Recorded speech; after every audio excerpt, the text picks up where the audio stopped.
Brooke and Jubal's second date update. Today, a dude named Andrew is on the phone for a second date update, although he hasn't even been on a date with the person he wants to call. What? So I don't even know what this segment should be called right now. A first date update, or I want to ask somebody out.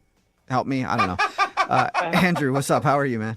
Yeah, I guess you're, kind of right. You know? It was a coffee. It was like a ketchup. But let me kind of get... You're all over the place right now. Yeah, he's excited. I'm a little flustered. But I'm looking forward to seeing if we can get to the bottom of this. Okay. Well, why don't you tell it then? How did you meet the girl you want to call today? What's her name, by the way? Her name is Madison. Okay. We went to college together, and I had a crush on her in college. Okay. Oh. And have you guys stayed friends since college, or was it? Yeah, a little bit. We kind of reconnected after college. After about 4 years, I went overseas to study and get my master's and teach a little bit. Fancy. So 4 years, coming back after that, I shot her a text. Awesome. And I was like, hey, what are you up to? You want to grab some coffee? Wow. Okay. Timing's everything in this world, man.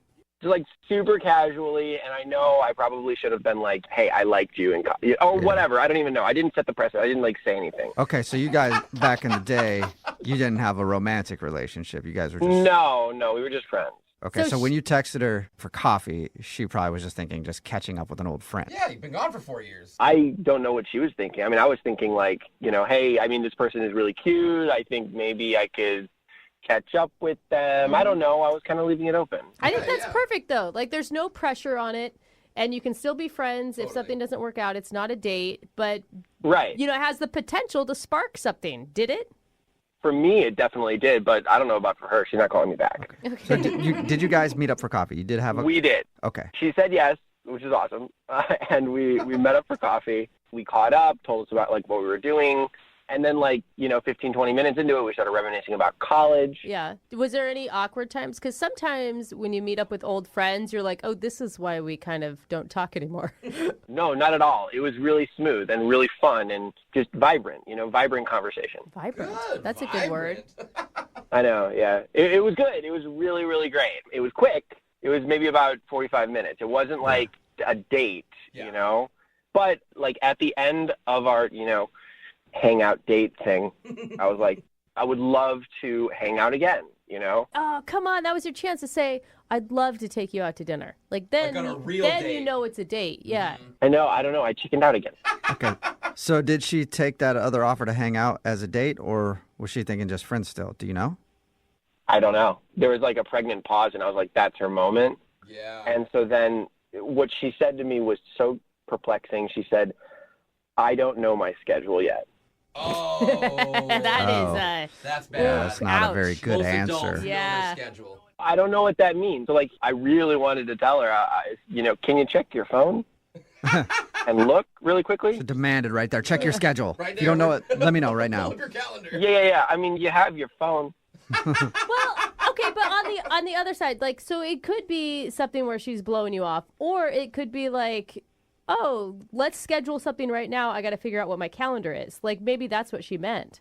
I mean, that'd be great if she answered me, but she didn't. She didn't text me, and the weekend passed, and there you go. Did you text her?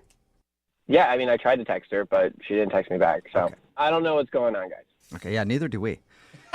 I don't even think she knows what's going on. Yeah, this is Okay, weird. so we're going to call her and then ask her if she'll go out on an actual date with you. I mean, yeah, I just want to kind of see what she is thinking, did I do something wrong? I don't know. Maybe I didn't pay for her coffee. Maybe she thought that was an offensive thing. I don't know. There's so many things that are kind of going through my head. I just wanted to kind of see what's going through hers. Okay, we'll attempt to answer that question. We'll play a song and then come back and call her and get your second date update, okay? Appreciate it. Thank you. All right, hang on. Moving 92.5. Brooke and Jubal in the mornings. Second date update. Hey, Andrew, you there? Yeah. Hey, I was going to do the second date update, but I just need to check my schedule, so I'll get back to you on that, okay? Sound good? No. All right. If you're just joining us, Andrew is on the phone for a second date update. He actually met a girl that he used to know in college for coffee. I guess after college, he went away for a while, came back, and thought she was cute and hit her up to see if she wanted to get coffee.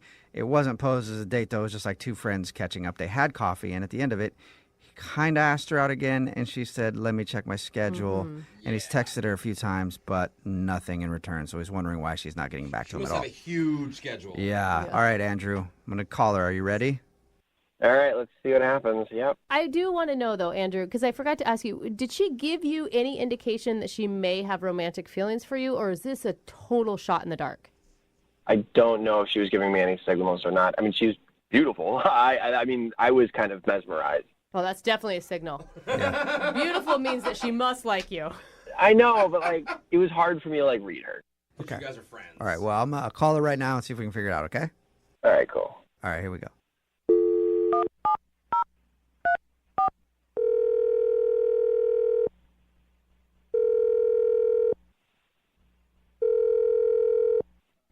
Hello. Hi, may I speak to Madison? This is. Madison, hi, how are you? This is Jubal from Brooke and Jubal in the Morning. Oh. Hi. Hi. Do you know what Brooke and Jubal in the Morning is? Yes, why are you calling me? Just checking in, saying hi. We do that often. Just Don't. call random phone numbers and say hi. You do? I No. had no idea. I didn't know you. Absolutely not. We don't do that. That'd be I'm awesome if we did, though. calling you today, Madison, because somebody emailed us about you. What? Really? Yeah. We do a segment on the show called the Second Date Update. Are you familiar with that? Will you remind me what that is? Yeah, it's where if you go out on a date with somebody and then you don't call them back, that person can email us to get you on the phone and find out what happened. And we got an email about you from a dude named Andrew. Huh.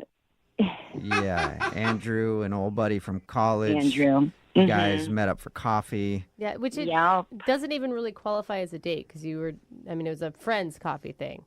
Yes, Yeah. it was coffee. Right. He did tell us, though, that he asked you out at the end of that, and he was asking you on a date. He's not sure if you knew that or not, but you haven't texted him or called him back, so he's wondering if he did something wrong. Oh, the whole thing is just kind of awkward, and it's a little bit embarrassing, even just thinking about it. Whoa, really? Embarrassing. How so? I just. All right. I'm just going to start at the beginning. Okay.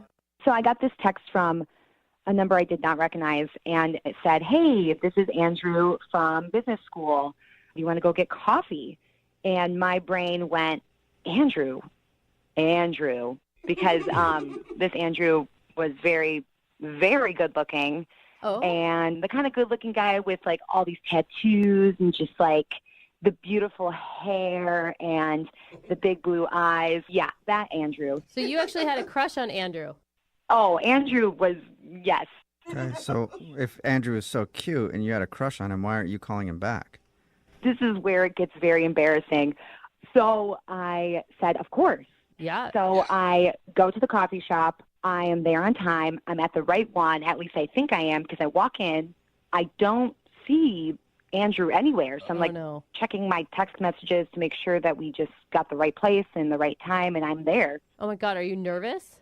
Of course. I don't know. I haven't seen him in like 4 years. Yeah. And I'm looking around the coffee shop, and I just don't see him anywhere, okay? Had this specific person in my brain that I'm looking for, and then all of a sudden, I kid you not, I see somebody by the window waving at me, and I'm like, oh, God, that is an Andrew that I know from business school, but it's not the right Andrew. Oh, It wasn't the right Andrew. Oh. Does he look different, or is he not the same person? Oh, he is not the same person, like not the same Andrew that is in my brain that I am thinking I am going to meet. So you were thinking you were meeting a different Andrew that you knew from business school. Yes. You knew two Andrews from business school? It's a pretty common name. I just didn't really think about it. I just went to the Andrew that I had the crush on, you know? So to put it bluntly, you were disappointed that it was this Andrew that hit you up and not the other Andrew. Yes. I mean, that's so mean to say, but this other Andrew, I mean, I don't know. I just barely really even knew him. We had a couple classes together, but we didn't really talk. Oh. Were you able to get past that? Were you able to like sit down and... I mean, I wasn't shocked. Like, oh, this is not the right Andrew. Yeah. So how do I go from here? Yeah. So basically, you just put a smile on your face, which I had to, and then you just sit and you say hello, and The thing is, he's so nice. It wasn't even like I was killing for conversation. It was more like I was just disappointed. And just the worst part was I just knew he was interested in me, and I just knew that it wasn't going to be returned. Oh. Yeah, he's just not the Andrew for you. Yeah, he's average Andrew. Yeah. Yeah. Well, thanks for being honest, Madison. I appreciate it. Also, I have to let you know that the average Andrew is actually on the other line listening right now. Are you serious? Yeah, not the cool Andrew. The other one. He's on the phone listening and wants to talk to you. Oh God. So I guess I wasn't the right Andrew then? That's what it sounds like. Poor Andrew. I'm so embarrassed. I don't even know what to say right now. I mean, you were pretty disappointed then, yeah? Oh, God. Andrew, don't concentrate on that. No. No, you were so nice. It was, it was just different. It was just different. But less than, Like I said, it was just different. I mean, you remember, you know that Andrew, right? From college? I mean, you remember him. Remember that other Andrew? I mean, who could forget him? Do you remember the other Andrew? I remember him. Oh, you do? Yeah, remember, like, just sexy and had tattoos. Did you have any classes with him? Maybe. I don't know. Oh, you would know. You would know if you had classes with this Andrew. Trust me, you would know. Dreamy. Okay, yeah, I mean, probably. I probably had classes with the other Andrew, yeah. Are you still in contact with him? Like, are you guys friends? You have his number? What? I don't know. I'm just Do I taking. have his number? I don't know. You had classes with him, so maybe Are you... Hey, Madison, what about this? You want to go on a date with this Andrew, and then maybe you guys can talk about it in person over dinner and find out if he has the other Andrew's number? We'll pay for it. We'll pay for a date. Yeah, no, that sounds amazing. I mean, maybe we can even get the other Andrew together, and we can, like, get some other people from our class and, like, have a big, like, reunion and all hang out together. That's not a date, Madison. Yeah. I don't know. I kind of want us all to be together. We haven't all been together in a long time. No. It would be yeah. fun. What? We never hung out as a group together. That would never work. Hey, you never know now. Maybe it would work out. Oh, my God. What is the impetus for this, Madison? It's like all you want is the other Andrew. So, like, c'est la vie. Sorry, it wasn't him. Oh. Okay? No. Andrew, you were so nice. It was a nice coffee date, and Nice. it was Yeah. Nice. Be called nice, you're dude. so sweet, and you're so, I just pictured Andrew 1, but you were Andrew 2, so I just, like, pictured Andrew 1 and not 2. Second in line. So, You get it? I don't know. okay, Madison, but he the gets the it, question yeah. is, will you go out on a date with this Andrew 2? I mean, I don't know, man. This is kind of ruined for me now. Really? Yeah. Oh, because you're thinking about that other Andrew you want to barbecue to now, huh? I mean, I don't know. She literally just called me Andrew, too. Okay. Yeah, I All think right, yeah. she'd definitely be thinking of the other Andrew anytime you guys were together. Sorry, Andrew. At least you know why she wasn't calling you back now. Yeah. Yeah, You know no what, problem. you'll And be- if anybody out there knows the real Andrew, Yeah. tell him to call us. Andrew won. So, can I leave my number with one of you guys? So, in case somebody does know where Andrew 1 is? Yeah, sure. Leave your number with our producers, and if Okay. it's the Andrew that has the tattoos and is sexy is listening, you can call in. With the hair and the tattoos. I'm here, Andrew 1. Just call me. Okay, Andrew 1, if you're out there, hit us up. God, he must be hot. Brooke and Jubal in the morning. The guy on the phone for a second date update today took his date on a very, very cool date. Really? Yeah, he took her back in time What? to, I believe, 1979. The year we They went- always want to go back to? They went roller skating. Oh, that's cool. That's such a fun date. I didn't realize people even went roller skating anymore. I was listening to this like, hey, whip me across the floor, whip me. Don't people do that when they whip them? They I don't make know them go that fast or they something? ask him to do it or something. I don't know. I've never gone roller skating myself, but I know that it used to be a big deal. I had no idea people still do it. That's cool. Hey, what's up, Mike? How are you? Good. How are you guys? Good. What's up, Roller Skate King? So you took the girl that you want to call today. What's her name? Denise. Denise. You took Denise roller skating, huh? I did. I thought it would be old-fashioned. I've been roller skating for a long time. I thought it'd be a good first date. Oh, you're like into roller skating. Yeah, it's kind of a lost art. The whole rollerblading fashion. I kept it classic with the roller. So you still roller skate a lot, or this is just like a date thing that you did? No, I still do.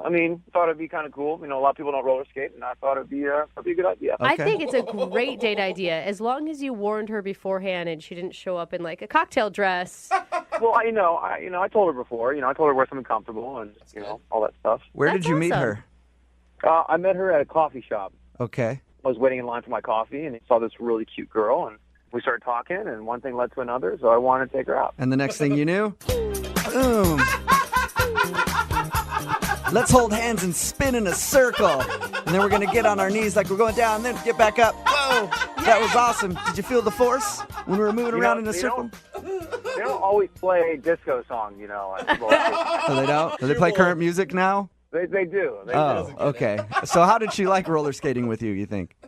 Well, at first, it was a little difficult. I was showing her some moves and trying to get her on her feet, and we were going good for a pretty long time, and then I started to notice that she was kind of like falling and tripping, and so. What a turnoff, huh? A girl who can't skate. Well, I felt bad for her. She said she hadn't done it since she was a kid, so I was trying to show her a good time. Were you trying to coach her the whole time? Because that's the only thing I can see going wrong with when you go out on a date with somebody who does something really well and you're not that good at it. It turns into like a coaching session. No, it's been a long time since she had been skating, so, I was just trying to give her some pointers and stuff to make the date more enjoyable. Okay, and how did she do? She did all right. She fell a couple times. I could tell she was a little bit discouraged, which is, normal. Yeah. And this is really embarrassing, but she was starting to fall. And I grabbed her, and I grabbed her boob by accident.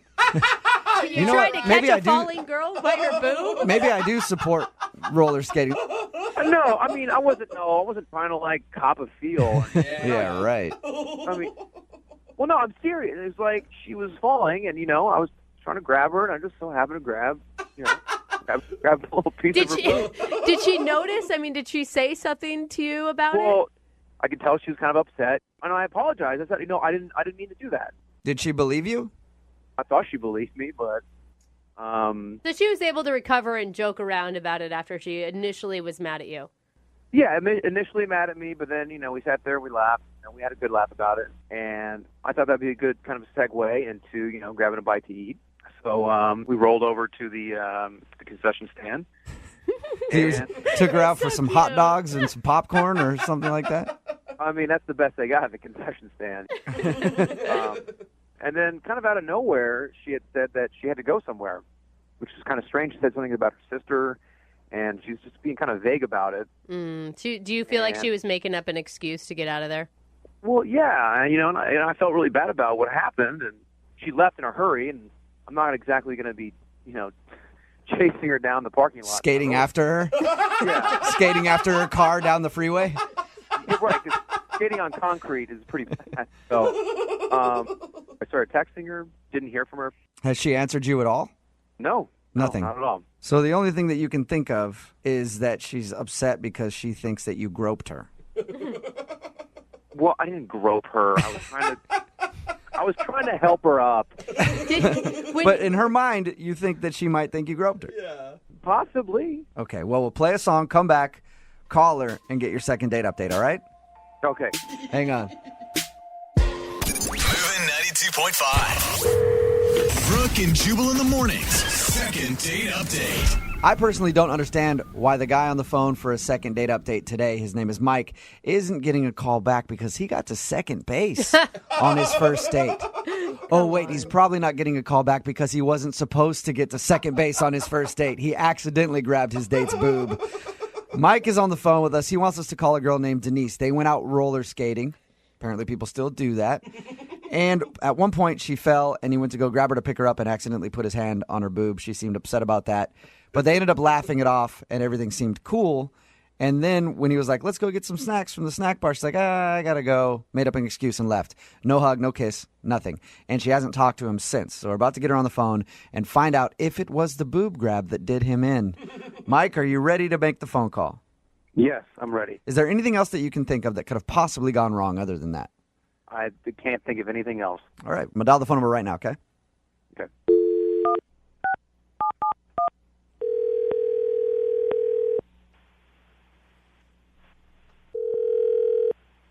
Hello. Hi, can I speak to Denise, please?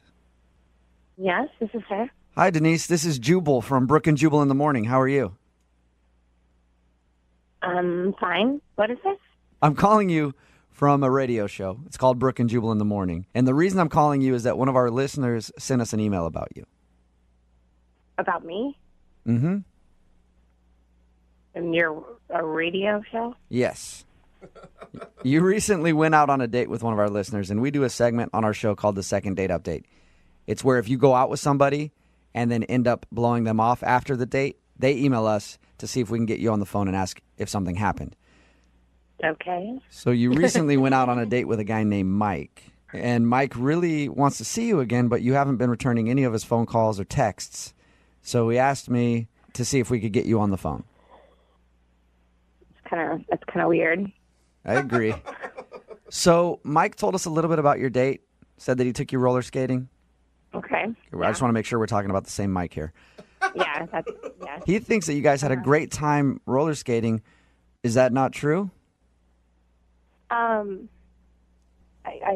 think he had a great time. You think he had a Yeah, great he time? Had a great time. I don't know. I don't know. He's just kind of creepy. Like, he's just kind of a creep. I don't know. Is it because of the boob grab? The what?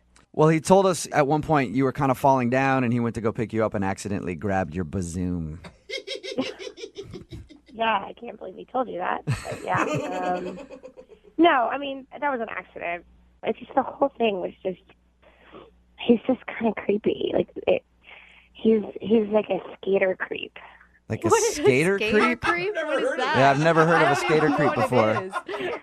Well, I haven't really either, but that's the best word I can use to describe it. Like, he's like really, really into roller skating. And like, we get to the place and like, he knows people, like people kept saying hi to him. And when we went to like the place where you rent the skates, the guy was like, hey, Mike, where's my favorite pair or something? And I was like, what is that about? And he's like, oh, I have like 7 pairs of skates. And he likes these ones I have that have glittery wheels. Wait, so you're saying that Mike is like the man of the skate rink? Yeah, basically. I don't know, the whole thing was just really weird. But what's creepy about that? I mean, it just sounds like he has a hobby that he's really into. I can't imagine that there's a lot of men spending a lot of time at the roller skating rink, so I'm sure it's easy for him to make friends there.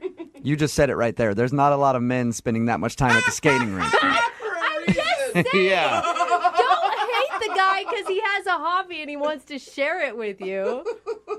It's like borderline like obsession, and he kept showing off things. Like, he kept showing me moves, like, and telling me like the names of them. Like, there was this one thing he did that was like, he was like really proud of this move called the shoot the duck, where you like get down on one skate with like one leg out, and he was like, and like donut circles or rings or something was another one. I'm like, he was like teaching me them, and like, I can barely stand up. Like, I look like a kid on the skates, and he's like skating backwards and stuff. It was crazy. Was he just showing off to you felt like? Oh yeah, totally showing off. But if you guys would have gone on a date outside of the roller skating rink, would you have still thought he was creepy? I mean, that's the whole thing. We're on a date, and he's treating it like, his own like personal show. Like, Come watch me skate. Oh. Yes, exactly. Think about this, though. For that brief moment in time, you were with him. He's the king of the skate rink, I guess. You were the coolest girl in that place. Hell yeah. Well, that's saying a lot, I guess. So why didn't you just tell him that maybe like this isn't going to work because we have two different interests? Oh, I don't know. He was nice, so I didn't want to be like rude and like make an excuse to leave. And then he was like, "Let's go get some snacks," and we went over to the thing. And he's like, "Don't worry." He's like, "Don't worry, they know me here, so I can get free food." And I was like, Really? Okay. That's amazing. Baller. I Yeah. like this guy. Hey, don't worry Player. about it. They Swag. kind of know me, so I get free hot dogs and all the popcorn you can handle. Sweet skating, Mike. yeah, Okay, what if I told you that Mike is actually on the other line listening right now? shut up. Seriously. Yes. Oh, my God. This is unbelievable. I mean, it wasn't that bad. Okay. I mean, you were laughing, you were giggling, we had a good time. Like, I was holding your hand. No, you held my hand for like 2 seconds before you like sped off and did some sort of trick or Because something. the rink was clear. There wasn't anybody else on the rink. No, the point is you didn't pay any attention to me. You were spending the entire time just showing off your skating skills. I was paying attention to you when you fell, obviously. Like, I was picking you up. Yeah, after like the third time I fell, you didn't even notice the first couple of times. I mean, when you said like we're gonna go roller skating, I was thinking we're both gonna go have like a fun little, like silly fun time. I didn't know I was going out with like the skate king of the world. Well, I'll take that as a compliment. You should, man. If you're good at what you do. Yeah. Well, I am really good. And, I thought I would kind of show you into that world a little bit and have you get to experience that. You're spending the entire time going around showing off your moves, and I'd rather you just, spend time with me, just talk to me. We can't talk when you're, doing triple sow cows on the other side of the I did spend time with you. I mean, I helped you up a couple times. Yeah, you got to do more than just help somebody up a Yeah. couple times, Mike. Help her up so you can watch You should her. probably pay attention to your date. Do you know anything about her at all? She's not a really good skater. I mean, what are her interests? Can you name one interest from your date that Denise has? Well, we never got to that point because we didn't get to eat. And that's why I'm hoping to get a second date so I can find out more about her. All right. Oh. Oh, Denise, would you like to go out with Mike again? We'll pay for a second date. I just think we're not communicating very well. Yeah. What if we send you somewhere where there's no bad 80s music and there's no skating and you guys can sit and actually talk? I just think that ship has sailed. I mean, I really think you're missing out on something really special. I have to agree. I think that you are missing out on something special. 2 for 1 skate night. That's right. That is something special that a lot of couples don't get to experience. Boom. Okay, well, that's all right. Brooke and Jubal. If you'd like a second date update, all you have to do is email us, brookandjubal@moving925.com. We will call the person that didn't call you back. Today's second date updater actually knows that something went kind of wrong on their date. Oh, really? Possibly. Yeah, normally people are clueless and they're like, I don't know what could have happened. Everything was going swell. Then they call up and find out it was something very obvious that they did. John is on the phone right now, and he says in his email, there was one moment that may have ruined his date. What does that mean exactly? Well, it wasn't one of my proudest moments, but I think I may have reacted poorly. Huh. Before we get to that moment, what girl are we talking about? Her name's Colleen. Colleen. John, your email said that you were the most comfortable you've ever been around another human being with Colleen. Oh, God. Wow. Oh, God. What does that mean exactly? We connected, and it was fun, and we walked around, people watching and just talking, and it was awesome. So Okay. you went for a drink, you went on a walk. When was the moment that you think ruined the date?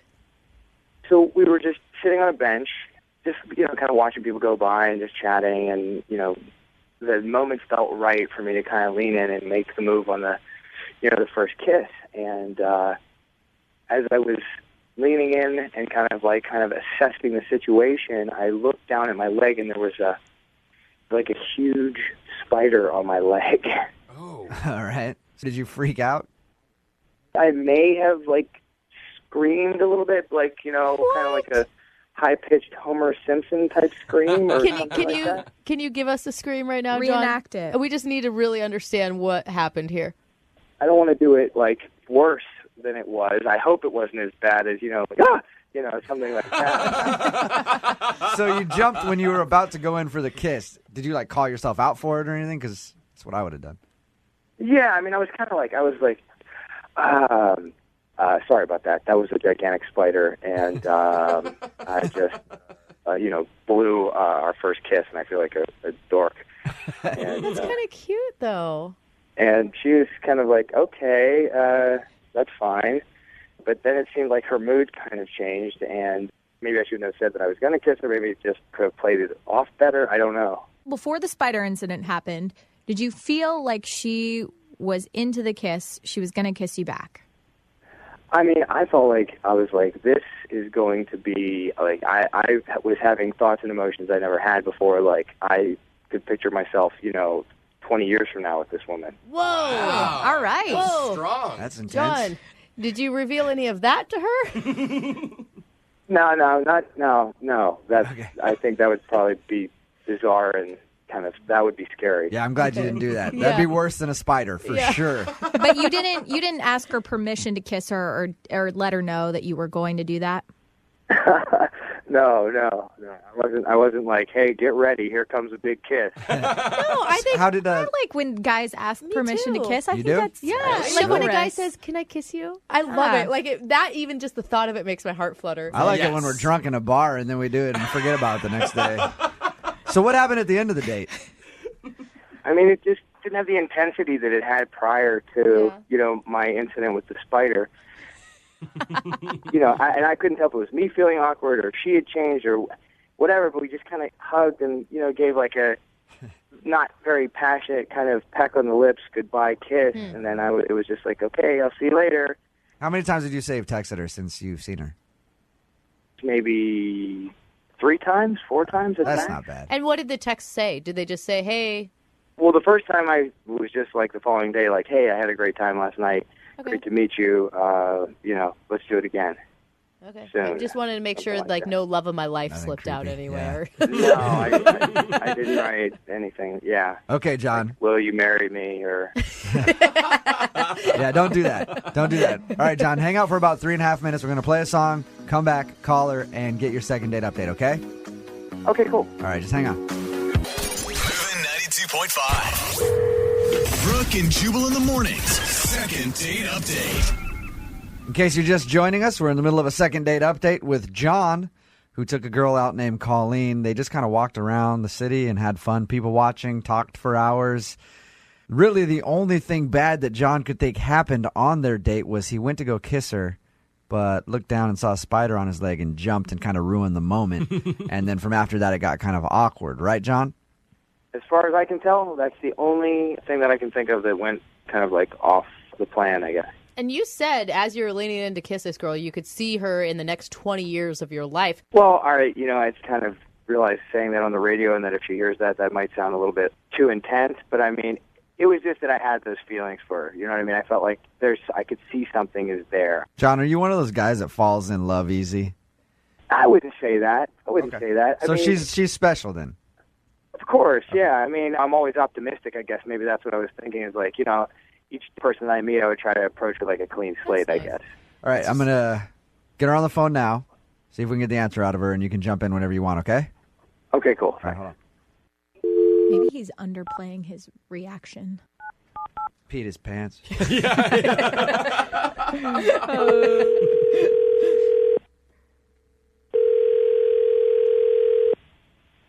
Hello? Hi, is this Colleen? Yes, this is her. Hey, Colleen, how are you? This is Jubal from Brooke and Jubal in the Morning. I'm moving 92.5. Okay. Hi. How's it going? Good. How are you? Pretty good. Not too bad. Just calling to check up on you, see how things are. We haven't talked really ever, so I figured it'd be good to reach out to you. Any idea why I might be calling you, Colleen? No, Colleen, do you listen to the show? not really. Okay. Is that why you're calling? We're calling everybody in the Seattle area, asking if they'll listen to our show, and you just happen to be next on our list. We're desperate for listeners. We're begging. No, Colleen, I'm calling you because we do a segment on our show called the Second Date Update. Basically, if you go out on a date with someone and don't call them back, they email us to call you and ask why. Somebody emailed us about a date they went on with you. Okay. You recently went out with a guy named John. Walked around the city, kind of talked and sat there, had a fun time. Yeah. Doesn't sound like you're reflecting fondly on the memories. What happened? No, I mean, it's it was weird. Did you like John?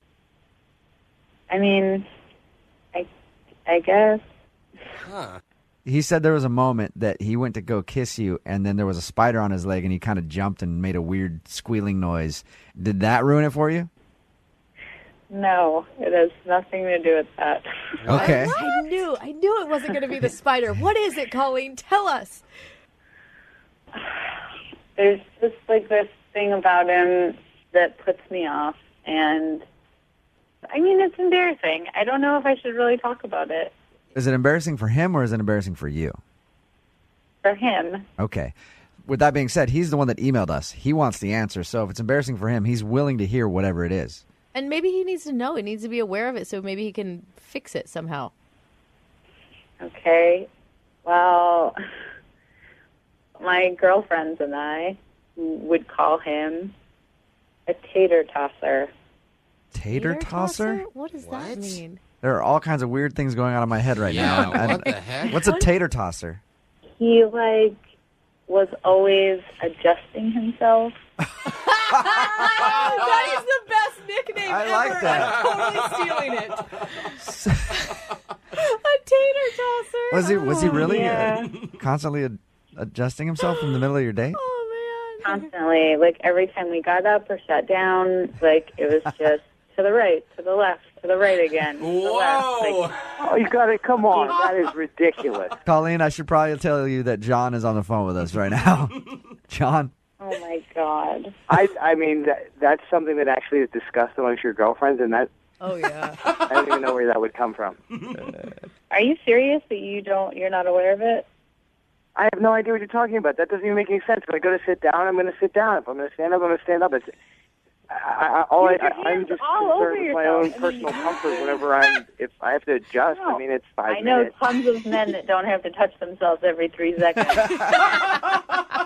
I saw you adjust yourself dozens upon dozens of times in one evening. The reason why I have to adjust myself is I have something that men that you've been with don't have. The tater tosser is bringing it. That could be taken either way. It could be that you got crabs too. You know what I mean? You have to touch that. Right, I was going to say, is it a rash? Is that what you have? A compulsion? John, do you adjust yourself a lot? Do you know that you do? You know what? I mean, I'm half Italian, and it's just something that I think might be part of my culture. I don't know. But Colleen, could you see a bulge when he stood up? His hand was in the way. What could I see? He might have had a zipper there. Wow. Fine. See, this is what I'm talking about. This is why I said I have chemistry with this girl, and and she's missing out on a good thing. Okay. I'm really disappointed. Colleen, other than that, did you enjoy going out with the tater tosser?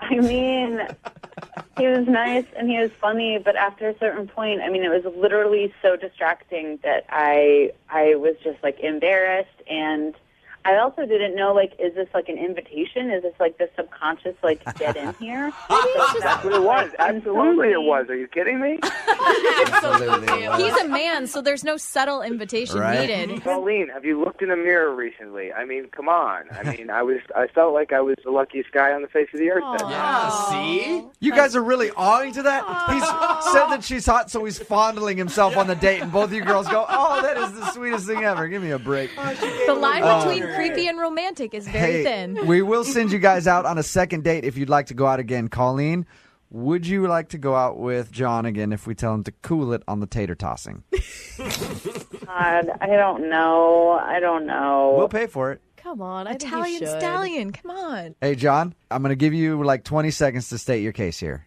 Go for it. I don't need 20. All I need is this, and that is if you want to see what the adjusting is all about, and we got to go out for second date. There you go. I like that. Can Colleen, do you want to go out with John again? No, I don't want to see what the adjusting is all about. Oh, come on. I feel like Colleen needs to know, girl to girl, before you were on the phone, he was like totally smitten and sweet about you. See? He really was. He said some really nice things about Colleen before With he his started. hand down his pants. Yeah, I was like, why is he sweet talking to you? But I get on the phone, I'm over here, and he's just like Dr. Macho Man. Like, what is that? It's a good question. So, Colleen, that's a no then. You're not going to go out on a second date with John. No. Aw. Come on. Maybe when I listen to the show and hear the sweet things you said to me, then maybe. But based on what you've just said on the phone to me right now, no. You know what I like about this? Yeah. When we started this second date update, Colleen didn't listen. Now she just admitted that she's going to listen. So, sweet. Yeah. It's successful second date, in my opinion. People often say that romance is dead. Well, not today. Oh, good. Not when you hear today's second date update. Rachel is on the phone, and today she wants to call a guy named Josh, and they actually met in the most romantic way I've ever heard of anybody meeting each other. You better not be being sarcastic because I do not want to be disappointed today, Jubal Flag. Not one bit. Okay. Normally I joke about this kind of stuff, but this story actually really tugged at my heartstrings. Wait, you And have I thought those? it was a beautiful way to make a first connection. Rachel, how are you? Hi, I'm good. How are y'all? Not too bad. I can't wait to I'm hear your really story. excited for you to share your story with everybody. Tell us how you met the guy that you want to call today. So I met Josh. Actually, wait, hold on, Rachel. Let me give you some music to set the mood first. Rachel, Oh, yeah, I like that better. why don't you tell everybody how you met the guy that you want to call today? So his name is Josh, and we met at a moment when we were both really just raw and vulnerable. Whoa. We were puking off the same balcony. Shut up! I knew you were What? toying with me, Jubal. I What knew a it the whole time. Wonderful Damn it. story of how love can overcome all things. And I just want to say I'm not proud of this. This is not a story that I really am proud to share. So But, you're not going to retell it at the wedding if it gets to that point. maybe not. Maybe this will be a secret. Okay. So how'd you guys meet? Did your streams cross or... Oh, God. He asked for a napkin. Maybe he needed to hold your hair back at the same time. No.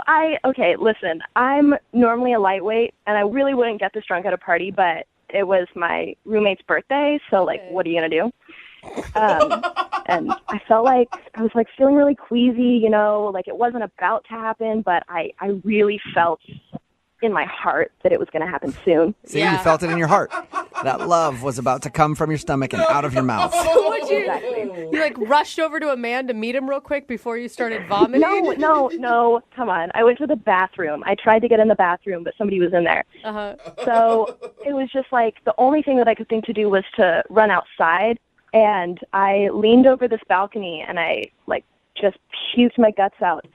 And like I'm so embarrassed. And then I looked up and there was this guy right next to me doing exactly the same thing. Oh my gosh. And we locked eyes.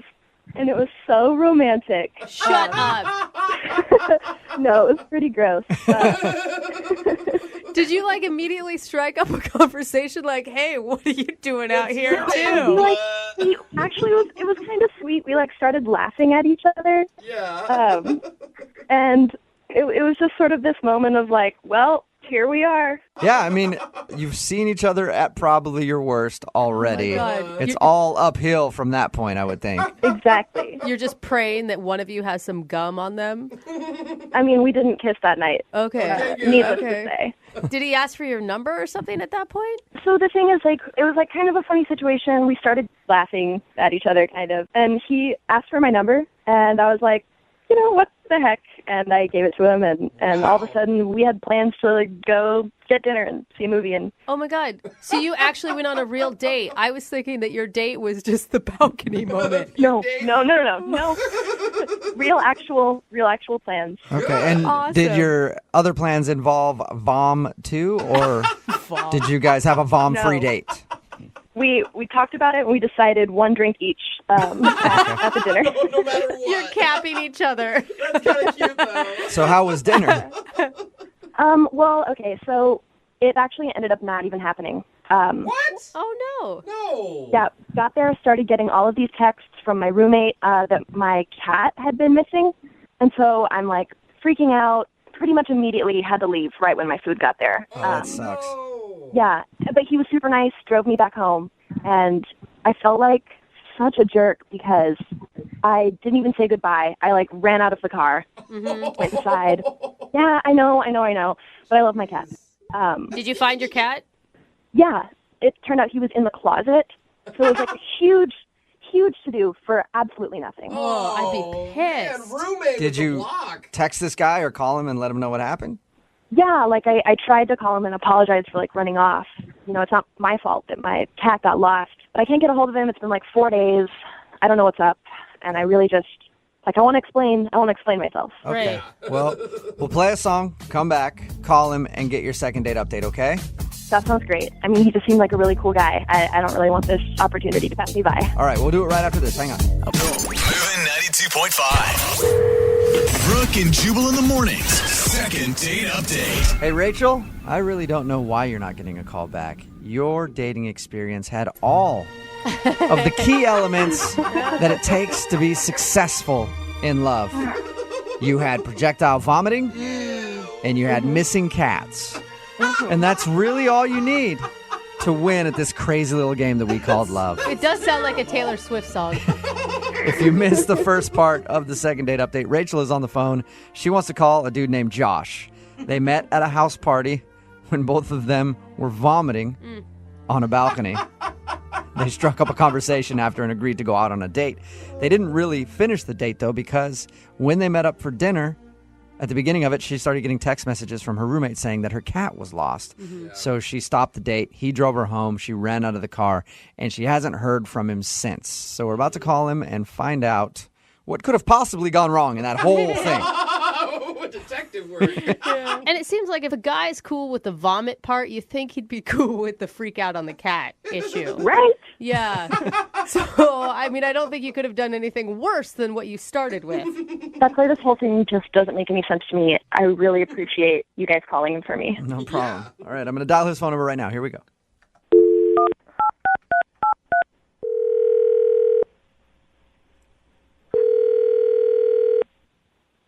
Hello?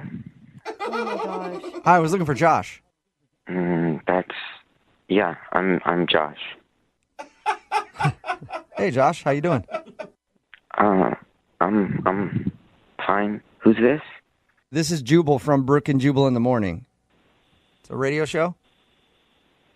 All right. Okay. Can I help you with something? Did we wake you up? Yes, you can help me with something. We actually got an email about you from one of our listeners. An email? Yeah, because you actually went out on a date with them, and now you're not calling her back. I'm not. Who am I not calling back? Her name is Rachel, and she said that you guys met at a house party and then went out to dinner, but the dinner had to be cut short because of a missing cat. Oh, the cat. It's that hard to remember the girl that you were puking off the balcony with? Rachel. Yeah. So you remember Rachel? Yes. Did you like Rachel? Yeah. I liked Rachel. I feel like you don't actually remember Rachel the way that you answered that. Sure, I liked Rachel. Oh, that girl. No. I liked her. I did. Okay, so why not call her back? She said it's been 4 days since your date, and you haven't been responding to anything. Oh, no, I know, it's been 6 days. It's been 6 days. Wait, so you've also been counting how many days it's been since you haven't called her back? Well, I kept track of it because that's how long I've been in the hospital. What? What? Oh my God, You know, are you currently in the hospital right now? No, I just got out yesterday. Oh my God, is that why it sounds like you're on drugs right now? I'm a little bit on some painkillers and stuff. Whoa. Are you what okay? happened? it was such a crazy night. So her cat was missing, and I remember she was really distraught, so I felt bad, and she like got out of the car, so I drove around the corner, and then I decided to get out of the car to maybe look for the cat, because I thought maybe the cat was like outside or around the area.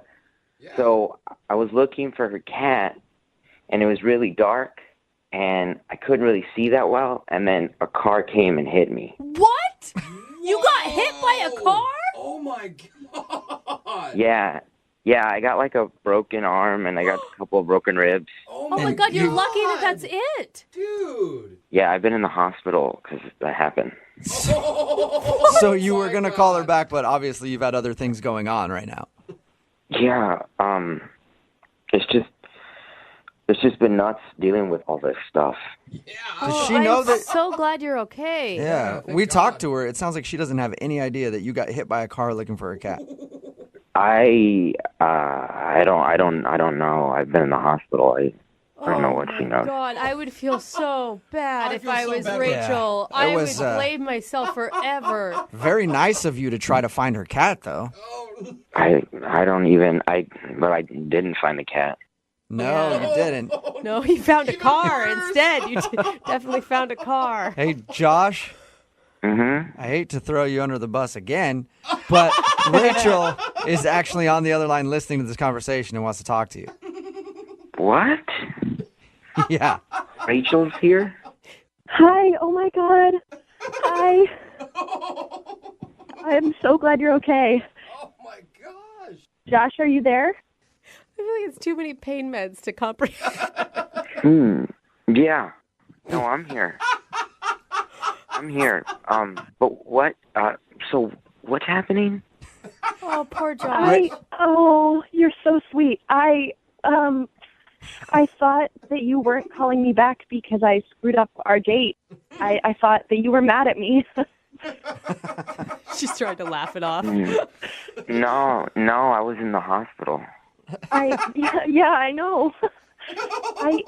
We heard the sirens when we were looking for my cat, and and that was you. Oh, God. That's so crazy. Yeah, that must have been for me. I'm sorry.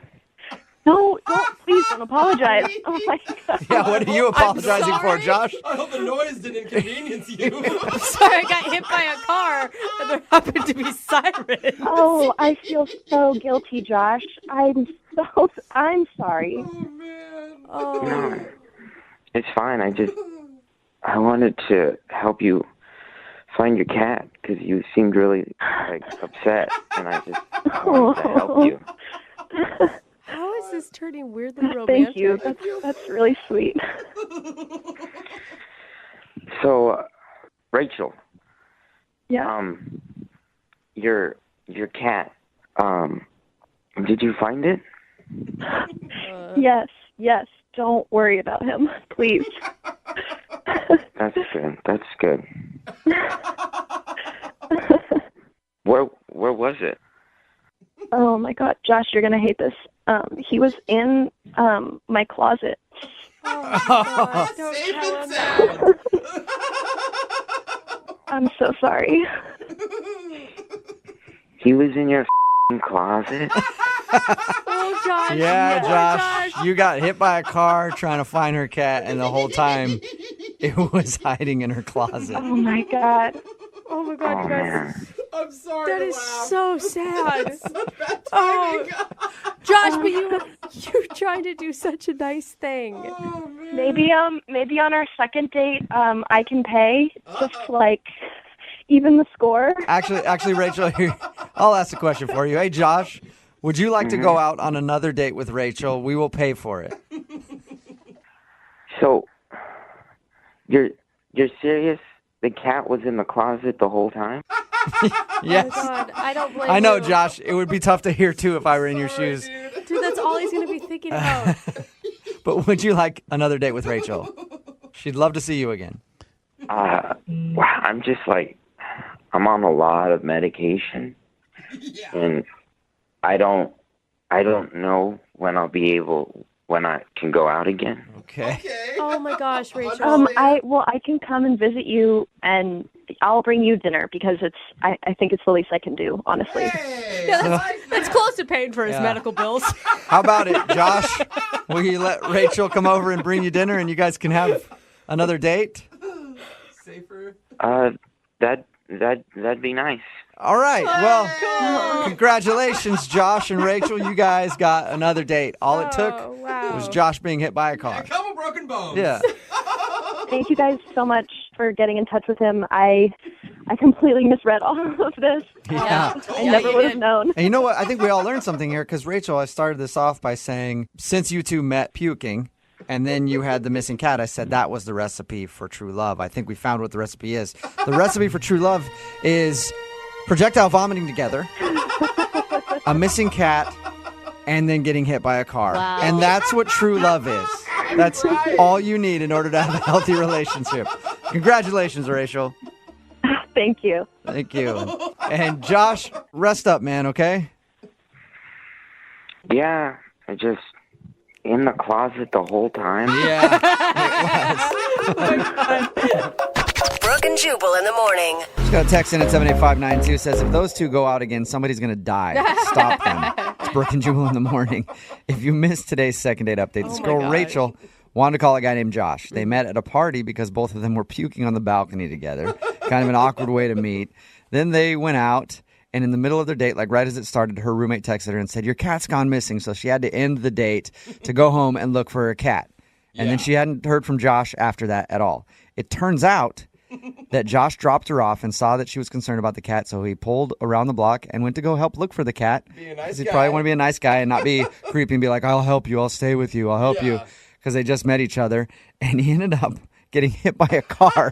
You can't say it without laughing. I know. It's so messed It up. sucks. It's funny because of the luck, not because Yeah. of what happened. I know, yeah. And he's recovering and fine. Good. And they will probably go out again, or at least maybe she'll pay for his hospital bills or something. Oh my God, someone texted in that second date update sounds like a demented Nicholas Sparks movie. Yeah, the guy who wrote the Notebook. It does sound like that, like a very, very, very weird love story. But I feel like those two have a bright future together. Yeah. I hope so. As long as they keep their distance from each other. Remember, if you want to do a second date update, all you have to do is email the show, and we will call the person who didn't call you back. Brooke and Jubal in the mornings. Second date update. The guy on the phone for a second date update today met the girl that he wants to call at every horny bachelor's favorite hunting ground, a wedding. That's right. Not what I thought you were going to say. Where they love to go troll for ladies. His name is Ryan. What's up, Ryan? Hey, how's it going, guys? What's up, you horny bachelor? Guilty as charged. Oh my God.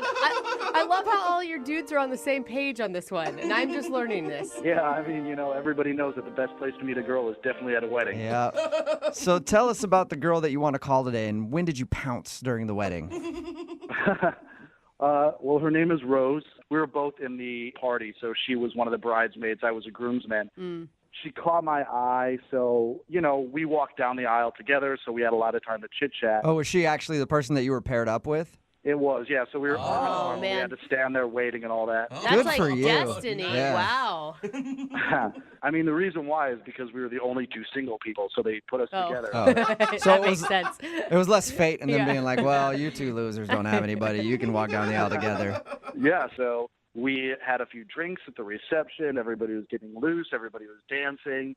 I was joking around, and, I thought she was cute. I was going to ask her out, so it was a wedding. I decided to get down on one knee. And, No, you didn't. In the middle of the reception? Yeah, I mean, it was a good time. Everybody was joking around, so I got down on one knee, and I proposed a date to her. And Did she cry? She didn't cry. I could tell she was a little embarrassed by it, and she's like, "Get up, you idiot!" Like, she's got a really cool, dry sense of humor, really sarcastic, which I find that attractive. And I'm assuming she said yes since you're doing a second date update now. Yeah, she said yes, so I was stoked about it. It seemed like a good match. Awesome. What'd you guys do on your date? We went out to a sushi spot that I really like, and it was great. I guess the only one thing that I'm going back and I'm thinking, like, what did I do? Did I say something stupid? And there was a part where I don't know how we landed on this topic of conversation, but we started talking about underwear, and I basically just told her, I was like, I personally don't believe in underwear. I just You don't believe in it, like you don't think that it's an actual thing? Because I can tell you it exists. No, I know it's an actual thing. I got that, but I just think it's unnecessary. I think it's the most uncomfortable thing that man has invented. Okay. It's just no need. Why do you have to wear underwear? So Who knew that underwear was a belief system? I didn't know that until now. Yeah. You're pretty passionate about going commando, it sounds like. I just don't feel the need to wear underwear. Why am I going to restrict myself? It's not like I'm wearing see-through pants or something. Like, what's a big deal? Okay. So did she take that as like you trying to imply like, hey, lady, take your panties off? That's what I'm sort of wondering and I'm worried about, which is not at all what I was saying. I wasn't trying to be creepy, but now looking back on it, I'm like, I don't know if you thought I was like making a comment on my manhood or something. I don't know. Yeah, I could see how that could look like you're whispering across the table, like, I'm not wearing any underwear. Just giving her a tip on what's going on. Give her a wink. Yeah. I could see how that could be a little weird. Did she act strange after that? You know, there was like probably a couple minutes of just sort of awkward, like, okay, now I got to get the conversation back on track. But after that, everything seemed to be cool. You know, that was like 3/4 of the way through the date. So I would say the last quarter was like smooth sailing. Okay. How did it all end? Well, I walked her out to her car. Again, I wanted to be a gentleman, and I felt like the vibe was go in for a kiss, and I did, and she sort of backed away. And then she apologized. She said, I'm so sorry. I feel like my breath smells because we were eating fish. So she obviously sushi. So she was like, I feel like my breath smells like fish, and I don't feel comfortable kissing you with my breath smelling like this. I said, I don't mind. Because obviously I had sushi too. And she was like, no, I'm not into that. I'm sorry. Do you feel like I think she it's an legit excuse. thought her breath smelled like fish, or you feel like it was an excuse? I'd like to think that it was legit, but now without hearing from her, I'm like, maybe that was an excuse. Yeah, because if you're both eating the same thing, it doesn't matter. That's what I think. Like, I've had onions before, and I've been out on dates with girls who've had onions or garlic or whatever. Like, it's always that sort of thing. It's like, it doesn't really matter, you know? So have you tried to get a hold of her? Yeah, you know, I dropped her a text later that night, and I said it was really great hanging out with you. Let's do it again. And I didn't hear from her that night. Like, the next day, the middle of the afternoon, she was like, yeah, that was a lot of fun. But then, like, I sent her another text trying to set something up, and I got sort of like a non-committal response, like, yeah, maybe so, hit me up later in the week. And did you hit her up after that? I did, and then I didn't hear anything. So, And you sound like such a lovely date from your description. Well, except for the underwear thing. Sounds like a good date. See, I don't know. I don't think that's too bad of a, like, that's not a put off to me. That's a little But I weird. dated a guy who went commando all the time, and I kind of, like, had a thing for it. I don't know. Brooke. I mean, maybe you and I should go out, Brooke. Maybe that's it. No, that's not what I'm saying. All right, man. Well, we'll play a song, come back, and I'm going to support you on this one 100%. During the song, I'm going to go take my underwear off and do this commando with you. All right? We'll play a song, come back, call her, and get your second date update, okay? Okay, I appreciate that. All right, man. Hang on. Moving 92.5. Brooke and Jubal in the mornings. Second date update. If you're just joining us for today's second date update, Ryan is on the phone with us. And Ryan, I have a question for you. Yeah, what's that? And hopefully this isn't going to come off as creepy as it did on your date, but are you wearing underwear? Oh.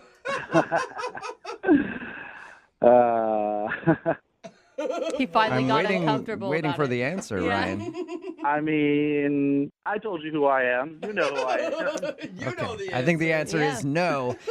Like I said, if you're just joining us, Ryan told us about his first date with a girl named Rose. He said the only thing that went weird was somehow they got on the subject of underwear, and Ryan says that he doesn't believe in underwear and shared that with her on a first date. He thinks that might have come off a little creepy to be focusing on his hatred for underwear during the date. But other than that, he says everything seemed fine. She's not calling him back, though, and it's been a little while, so we're about to get her on the phone and see what went wrong. And you guys met when you were in a wedding party for mutual friends.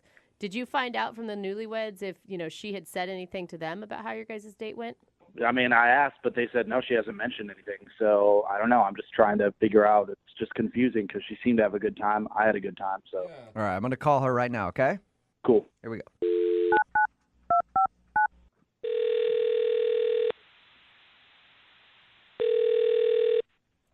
Hello? Hi, is Rose there? Yeah, speaking. Hey, Rose, how are you? This is Jubal from Brooke and Jubal in the Morning. Oh, okay. What's going on? Is there a reason why you're calling me? There is. We actually got an email about you from one of our listeners. Okay, an email about me? Mm-hmm. It's a guy you went out on a date with. Really? Yeah. His name is Ryan, and I'm sure you remember Ryan. He says you guys met at a friend's wedding. Yeah. Okay, well, he emailed us and told us a little bit about your date, but he also told us that you're not calling him back. So he asked if we could find out why you don't want to see him. Oh. Wow. Okay. He sounded really excited about you. Yeah. Yeah. Okay. Did you not like going out with him? I mean, I don't know if this is going to go anywhere. And why is that? Can you tell us? Oh my God, this is kind of awkward. I can tell you what he told us. Okay. So he said that you guys met at the wedding and had fun and then went to go get sushi. Yeah. He said there was one awkward moment during your date, and he thinks that might be the reason you're not calling him back. Did he tell you what that was? Yeah. He said that he went into a little thing about how he doesn't believe in underwear and how he doesn't like underwear and it's constricting and all that. And Yep. he says he thought that might have weirded you out. Yep. Yeah, that happened. I mean, that was a lot of information on a first date. Was that the pivot point that turned you off from him? Well, he didn't even really need to tell me that part. What? About the underwear? Yeah. You know, he was wearing shorts. And I noticed at one point when I got up to go to the bathroom that he may have been revealing a little too much in the shorts. Wait, what do you mean? Be specific. I need specific. I think I know. Yeah, I think I do too. I think you guys know. Like, he was kind of hanging out for the world to see? Flashing a little. Yeah, I mean, I wasn't sure, but then he starts talking about how he doesn't believe in underwear, and I thought, no, I was 100% right, I guess. I can tell. Yeah. All right, so maybe he should have been wearing underwear. Oh my God. Yeah. So wait, do you think it was an accident or was he like putting it on display for you? Oh God, I don't know. I mean, An accident. I hope it was an accident too. It was just a lot of information at once. So. A lot of information. You should have reached across the table and tucked it back in for him. Oh God. Is that if you guys were wearing shorts, would that be an easy mistake to make? If you sit down, you never know. I mean, yeah, like I feel like the shorts must have been pretty small. You must have not adjusted. Yeah. I don't know if I need to hear this. Do you think it was an accident? I don't know, but you know, to be honest, I don't really care. I don't know if I want to know. I don't feel like that's fair. I mean, if you had a nip slip and nobody told you about it, like it's not something that you should get blamed for. But it's different. I mean, what if I was doing it on purpose and I didn't care and it was just out there? Yeah. So, I know how we can find out if he knew that he was sort of dangling about. You know, like I said before, I really don't care at this point. Well, I think Ryan cares, and he's actually on the other line and wants to talk to you. What are you talking about? I mean that Ryan's been listening to this conversation, and he wants to talk to you. What? All right, in my defense, I had absolutely no idea that I was exposing myself to you. You flasher, you. Honestly, I'm being absolutely sincere here. Like, I apologize. That is not at all. I wasn't trying to do like a 1-2 punch of, hey, maybe look at this, and oh, I don't like underwear. Like, I swear to you, I had no idea that I was hanging out. Okay. No, I mean, I'm being serious. It sounds like I'm joking, but I'm absolutely dead serious. I did not know that it was happening, nor would I have, done anything like that. So if I made you feel uncomfortable, I sincerely apologize. I'm just wondering, why you brought it up at that point then. It's a strange thing to bring up on a first date. It is, but the conversation sort of went there, and I wasn't trying to necessarily steer it there. And then it was like, we sort of landed on that topic. And the fact that you saw that right beforehand is absolutely a coincidence. It's an unfortunate coincidence. An unfortunate coincidence. Did you not feel a breeze or anything? It's not like I was engineering the date to be all about my junk. You seeing it, me talking about it, like, sincerely. But you feel like if you're a guy who goes commando, you think you'd be super careful in shorts if that's a likelihood of happening. Exactly. I'm usually careful, but maybe I had a napkin in my lap, so maybe I thought, like, if anything was popping out, like, I don't know. Like, that's no one has never told me about this before. So if I have been exposing myself inadvertently, I feel terrible about that. Yeah. Now you have something to be aware of. I mean, if I've gone home for the holidays or something, I'm sitting here, like, with my junk hanging out, I didn't know it, so... Well, now you know. So, yeah. I mean, look, again, I cannot apologize profusely enough. I mean, I had a great time with you, and I hope that, I mean, you seem to have you do have a really great sense of humor. I hope maybe you can just sort of understand that this was absolutely inadvertent and not in any way some sort of pervy, sleazy thing that I was trying to pull on you. So I would love to take you out again, and I will promise to wear underwear on our next date. That was so hard for him, Rose. Rose. Do you know what he's doing for you right now? Would you like to go out with Ryan on a second date? We will pay for it, and we'll pay for his underwear, too, if you give him one more shot. At this point, I mean, it's a very heartfelt message, but I'm skeptical. I don't know. Come on, Rose. You guys were in the same wedding for two of your best friends. Like, do you think that your friend's going to be marrying some sleazeball who would have a friend who would expose himself? Like, there's got to be some trust circle there, right? Well, yeah, I have references. If you need references, I have references. That's a good point. I don't know. It's just, is underwear never an option, or it's a lot? I will say this. If I'm wearing shorts, it's something that in the future I will definitely take into consideration and wear, I just need to suck it up and put on some boxer briefs or something. Yeah. Just be uncomfortable for a little while. It's just a couple hours, Before you get arrested. Terribly uncomfortable to me. But, yeah, I mean, I would do that. Rose, what do you think? One more shot? Come on. One date. If underwear is provided, I will go on a second date with you. Hey, there you go. Congratulations, Ryan. Thank you. I mean, Rose, that's awesome. And I think I have a pair of underwear somewhere around my house that I can scrounge up. All right, well. And I promise you, like, if I do not have them, I will buy them. I'll buy a 3-pack. So, I mean, there we go. If you don't have a pair, Ryan, I'll send you a pair of mine. We can share. Oh, okay? lovely. Thank you. Brooke and Jubal in the morning. Today's second date update is a little different from the others because the girl that's on the phone to do a second date update today has actually had 3 dates with the guy that she wants to call. What? Oh, that's breaking the rules. I mean, come on. Normally the rule is 1 date and that's it. Yeah. Not 3 dates because that's kind of more of a relationship type thing. And that's not a second date update. That'd be a 4th date update. But I went ahead and I talked to the girl and she offered me $1,000 cash if we would do the second date update for her anyway. And you know what? Rules are meant to be broken sometimes.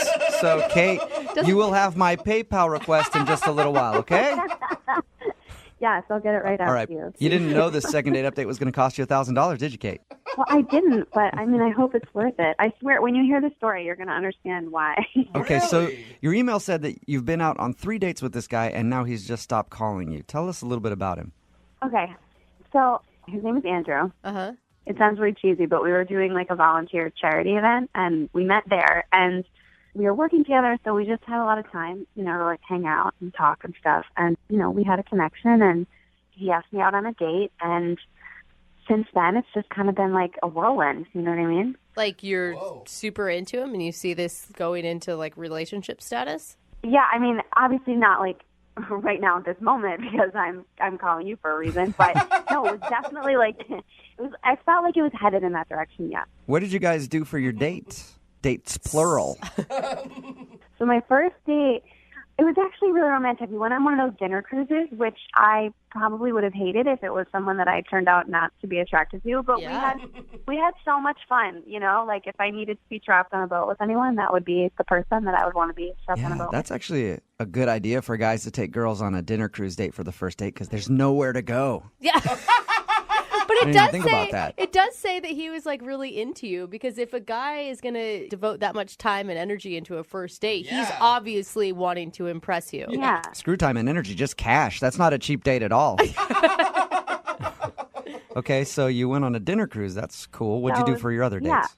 The next date, we went on one of those like wine and tasting events like, at a bar, which was, you know, like super casual, and it was fun because there were other people there, and so we got to sort of like spend more time in a group of people and see what that dynamic is like, and it was really fun. And then my third one was so sweet because I was really stressed out at work, and I think I had mentioned it like a couple times in conversation, and so he booked us a couples massage. What?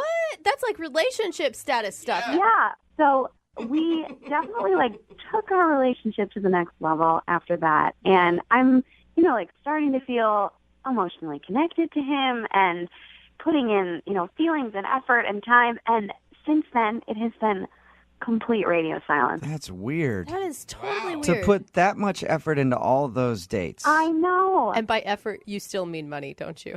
Pretty much. But I mean, you don't buy somebody a couples massage if you don't care about them. Absolutely. No, I mean, I wouldn't spend that much money, and I just can't believe he's like spent that much money for just a hookup. Right. Like, that seems like a lot of work. That was the first night you guys hooked up after the couples massage?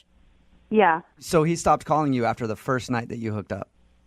Yes, I know. And it's like textbook. I know, but the lead up is so confusing because it's, you know, everyone's been in the hookup situation before, whether they like intended to or not. You know what I mean? And it usually doesn't have that much buildup. Usually someone doesn't put in that much time and effort and then go completely off the grid. It sounds like he was doing all that just to get in your pants, No, if I'm it being doesn't. honest. Well, it does if he's doing all those. Seriously, would you do that much? I wouldn't know, but a lot of guys would. I mean, if he's putting in all that effort and then stops calling you the moment that you guys hook up, sounds like that's all he wanted. Yeah. I don't know. I also, like, in my head, I'm kind of like wondering, was he like just getting out of a relationship and did he fix things? Did he go back to someone? And like all of it is totally like, if that were the case, you know, life happens. Some kind of answer, just some kind of conversation telling me what happened. That's where my mind goes to. I think, did you stay the night at his house? Yeah. What was it like in the morning? It was really nice. It wasn't like hookup. You know what I mean? It's, you know, when it's a hookup. You're a woman. You know, like, you've been there. You know. No, most women don't know when it's a hookup. I'll tell you that much. I totally disagree with that. No. I disagree, too. With No, that, too. most don't know. That's why there's clingy women who will text you after and think that they're in a relationship when they're not. It happens all the time. I'm sorry. I think she's right. I think the majority of women know when a hookup is just a hookup. I completely agree. Okay, well, maybe the guy's a player and he's really good at it and you don't know. If that's what he's doing, he's really good. So I'm sure you've thought about it a ton then. If you don't think it's just a hookup thing and he was just kind of using you, then what do you think it is? I'm trying to think of anything at this point. I mean, that's why I need your help. I'm really interested to see why he would stop calling you after all those elaborate dates. And leaving his house, that was the last time you've talked to him? No, there have been like texts, like little texts, like, you know, I've been busy. Like, oh, you're just suddenly so busy. Yeah. You know what I mean? He's like scheduling cruises and massages, and then all of a sudden his schedule just got so packed. All right, well, we'll play a song, come back, call him, and get your second date update, okay? Okay. All right, hang on. Moving 92.5. Brooke and Jubal in the mornings. Second date update. Kate? Yeah? Seriously? I can't even believe that you want to call this dog back.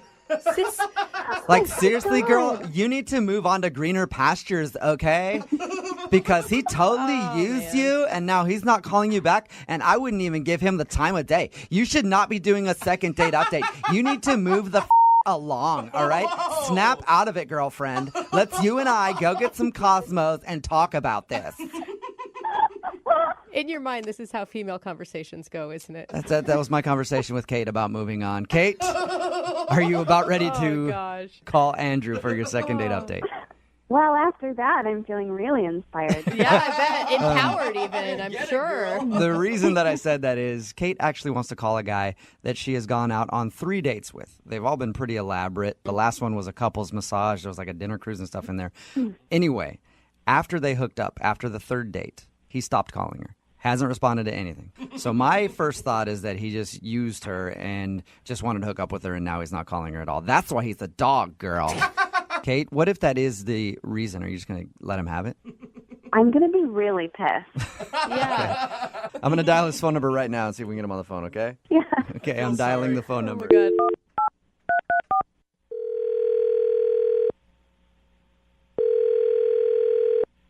Hello? Hi, I was looking for Andrew. Yeah, this is he. Andrew, how are you? This is Jubal from Brooke and Jubal in the Morning. Okay. I'm calling you because we recently got an email about you from one of our listeners. I didn't submit for any contests or anything, guys. Yeah, no, I know. This is not about a contest, actually. I just need a few minutes of your time. In regards to... In regards to a date that you went on. Actually, a few dates that you went on. What? Yeah, we do a segment on our show. It's called the Second Date Update. You recently took a girl named Kate out. She told us a little bit about your dates. They were all very elaborate and very romantic, but now you're not calling her back and she's very confused. I'm not sure what to say. Well, you could start by telling us why you would blow her off after 3 dates. It's not as simple as that. Okay. Yeah, I'm not trying to sound confrontational with you. I just want to know what happened, and more than anything, she wants to know what happened because you guys went out on so many dates, and she said that they were all pretty romantic, and you seem like you guys really liked each other. Yeah. Just a weird situation. It's been in my head, and I'm just trying to figure this stuff out. Does that mean that you are actually maybe in a relationship with somebody else? No, certainly not. No. Okay. I wish it was that simple. It's more complicated than that. Let me ask you a question, just an easy question to answer. Did you like Kate? Yes, very much. Very Okay, much. so you did. I did and still do. Okay, so you still do. Well, then why not offer her the respect of letting her know why you're not calling her back? Well, I accepted a job offer in Germany that I couldn't turn it down. You what? I leave in a couple of weeks, actually, for Germany. Whoa. And that's why you're not calling her back? Well, I feel strongly for her. I still know how to tell her, I mean, Yeah. I don't know what to say to her. I just figured the easiest thing would be just to, disappear, fade away. What are you talking about? Disappear? That's like the coward way out. You owe it to her to talk to her about what's going on. Like I said, this is not an easy situation. I'm struggling as far as how to deal with this and what to do. Why are you struggling so much with? I mean, you guys have been out on 3 dates. It's not like you've been dating for months and months and months and you're leaving. Yeah. Why not just call her and say, hey, I'm moving. Sorry, we can't see each other anymore. I really like her a lot, but... Okay. So you see a future with her. If you were going to stay here and Germany wasn't in the picture, there's no question in your mind that you guys would continue this? If I was going to stay here, definitely. No question in my mind. Wow. But now that the reality is Germany, there's just no chance of that because, I'm moving. You guys could maybe try a long distance thing. That's not fair of me to ask her to do something like that. She's super sweet. She's gorgeous. That's not Yeah, fair. but how do you know? You don't know. I mean, you're putting your feelings on her. Like, you don't know how she would react to that. Actually, I am putting her needs first. She doesn't deserve to be in a long-distance relationship like that with someone. She deserves someone who's going to be there with her, contributing to her life. I'm putting her needs way above mine. I just don't know what to say. It sounds like you really like her a lot. Yeah, I do. Man, that sucks. Like, honestly, if I were in your position, that would be hard. Yeah. To meet somebody that I guess it sounds like you're falling for her, and then you're like, man, now I got to move. Jeez. Yeah, it sucks. But some consolation, German chicks can be kind of hot. Okay, Jubal, that's not where we're going with And he's gonna be this. making more money, obviously. Can I ask one question, though? Did you know that you were going to Germany before that last couples massage slept together night? No. In fact, this is from a previous situation I had that developed over the course of 3 or 4 months. So I thought that the opportunity had kind of fizzled out, but it turns out it was just taking a little bit more time, and then they made me an offer. I had to jump on this. Okay, I'm just really excited about this Germany thing. It's the dream job I've always wanted, but at that same time, I feel like I could be missing out and not being able to share something like that with someone like her. Well, then why not just talk to her about it? I agree. I know it's early on in your relationship, but why not just talk to her? Man, easier said than done, guys. Not really, because she's actually on the line listening. Excuse me? I said she's on the other line and listening to this conversation and wants to talk to you. So there's that. Kate's on the phone. Yes, she is. Yeah. Hi. I don't really know what to say. This is a lot. You've been on the phone the whole time? The whole time. I'm sorry. I'm sorry I stopped calling you. It was the only way that I saw to handle this. It's okay. I don't really know what I would have done in this situation either. I wish you would have told me. But what you didn't should even I have said? mention That's that the you thing. applied. I know. I didn't even know that you even applied. You didn't even, that wasn't mentioned. Just in regular conversation. You know what I mean? It's really out of left field. Well, I honestly thought that prospect had kind of just fizzled out long before I even met you. So it just kind of popped out of nowhere again. It just really sucks because I have strong feelings for you. I have strong feelings for you too.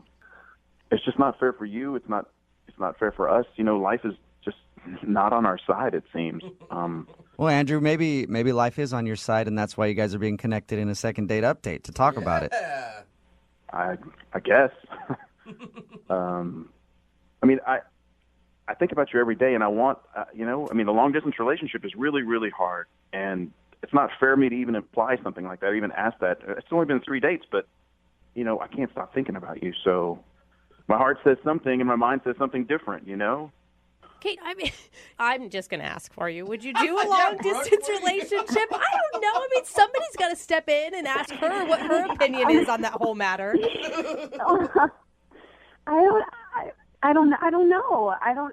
I don't know because it's not really being put on the table. It's not like a real question. So I don't know. It's so soon and it's so new. And in general, would I do a long distance relationship? Like in general in life, would I consider it? Well, yeah, I would, but it's not really what's being asked right now.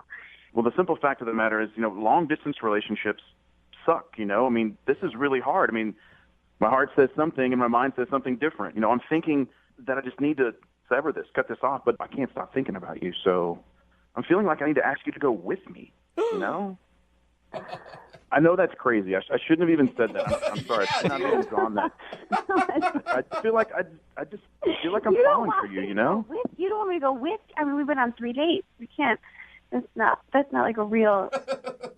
It's not a real question. Well, I don't want to put words in your mouth, Andrew, but I don't think you were actually asking her to go with you. I think you were saying that's the way you feel. I'm just not sure at this point. This phone call is really, it's even more confusing now, it seems like, but. Dude, it sounds like to me that if she would say yes, that is exactly what you're asking. I wouldn't want to ask her that. That's just a huge bombshell to drop on somebody. It's a lot of pressure to put on her. Let's play a game, Andrew. Let's put this relationship 7 months down the road. If you guys have been dating for 7 months, would you ask her to go with you to Germany? Yes. Wow. Oh, I just got Kate, what do you think about that? If you were dating 7 months, would you go? This is all a hypothetical situation.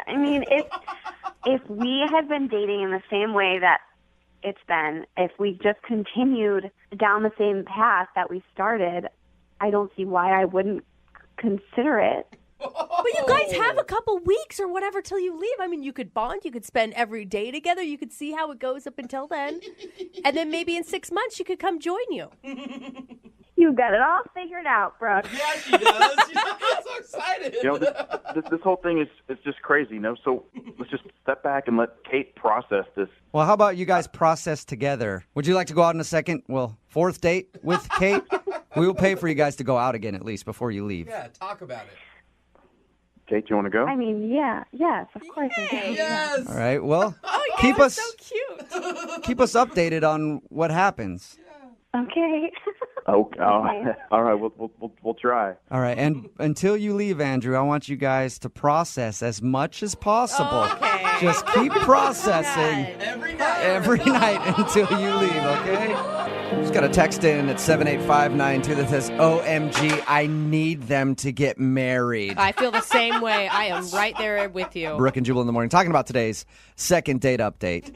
This girl named Kate wanted to call a dude named Andrew. They had actually gone out on a few dates, so technically it wasn't a first date, and then she's not getting a call back. They'd gone out a few times. He stopped calling her back, and of course she was wondering why. It's kind of weird. Yeah. Well, we got him on the phone, and it turns out that he actually really liked her a lot. They both like each other a lot. Yeah. But he got a job offer in Germany, and it's like his dream job, so he's like, well, I'm going to be leaving. So what's the point of continuing this? It's just going to be bad for both of us. I can't ask her to do a long distance thing 3 dates in. And then he was like, well, I mean, maybe you could move with me in like 7 months or something if we continue the relationship. Romance is still alive, people. And she said that she would be willing to think about it because they both like each other enough. So I guess they're going to work on things and talk about it and figure out where their relationship is headed and if they can make it work from Germany. But everybody texting in at 78592 is just in love with today's oh my God. new sweetheart couple. Do you know why? Because people love love. Yeah. And I love them for that. People are it like, really makes me so happy. I mean, you don't want this girl to regret, right? I mean, even if it doesn't work out, at least you tried and then you know. Of course. Yeah. People are texting in at 78592 saying they're crying in their car for these guys. Well, it's so romantic. They're going to be so disappointed if these two get together and they're like, well, we went out on our fourth date and I don't know, man. Like, moved to Germany 2 months later, he cheated on me. Yeah. The whole thing is just screwed up now. Thanks a lot for doing that second date update and having us go out again and planning our future because my life is wrecked. I can't get back from Germany now. I don't have enough money because I moved out for this dude. So it can either go really well or really bad. Yeah, we'll try to keep you updated on that. Every once in a while, we'll get back in touch with the people who do the second date updates. This is obviously one that we'll have to ask them in a few months how things are going. It could be very happy or very sad. I'm staying optimistic about it. Cora is on the phone with us this morning, wanting to do a second date update. Her email that she sent into the show at brookandjubal@moving925.com was very vague. She said, if you call me to do a second date update, I'll give you the entire story. But it's something very embarrassing, and I don't even want to share it on the radio. But if you will do a second date update for me, I will talk about what happened on my date. That's awesome. All she said was, it happened at a park during a picnic. Call me for more details. So obviously, we had to get her on the phone. Cora, what's up? How are you? Hey, good. How you guys doing? Good. Thank you for your email. Okay, so tell me what happened. It's really, really bad, and I feel really bad. And what did you do, Cora? You must really like this guy if you're willing to embarrass yourself again. Well, I'm not as embarrassed as he probably will be or is. But he's the nicest guy, which is why I'm doing this, because I have no other way to get in contact with him. And I really want a second date. So your email said that it was embarrassing, but it's not necessarily about you. It's more embarrassing of something that he did on the date? Yeah, well, it was all him. Like, I really have nothing to be embarrassed about, actually. But, so you don't have a problem sharing this whatsoever. Sounds like things went horribly wrong. Why do you want to call this dude? Well, it wasn't really his fault what happens, and I really like him, and he's a super sweet guy. Okay. So what happened?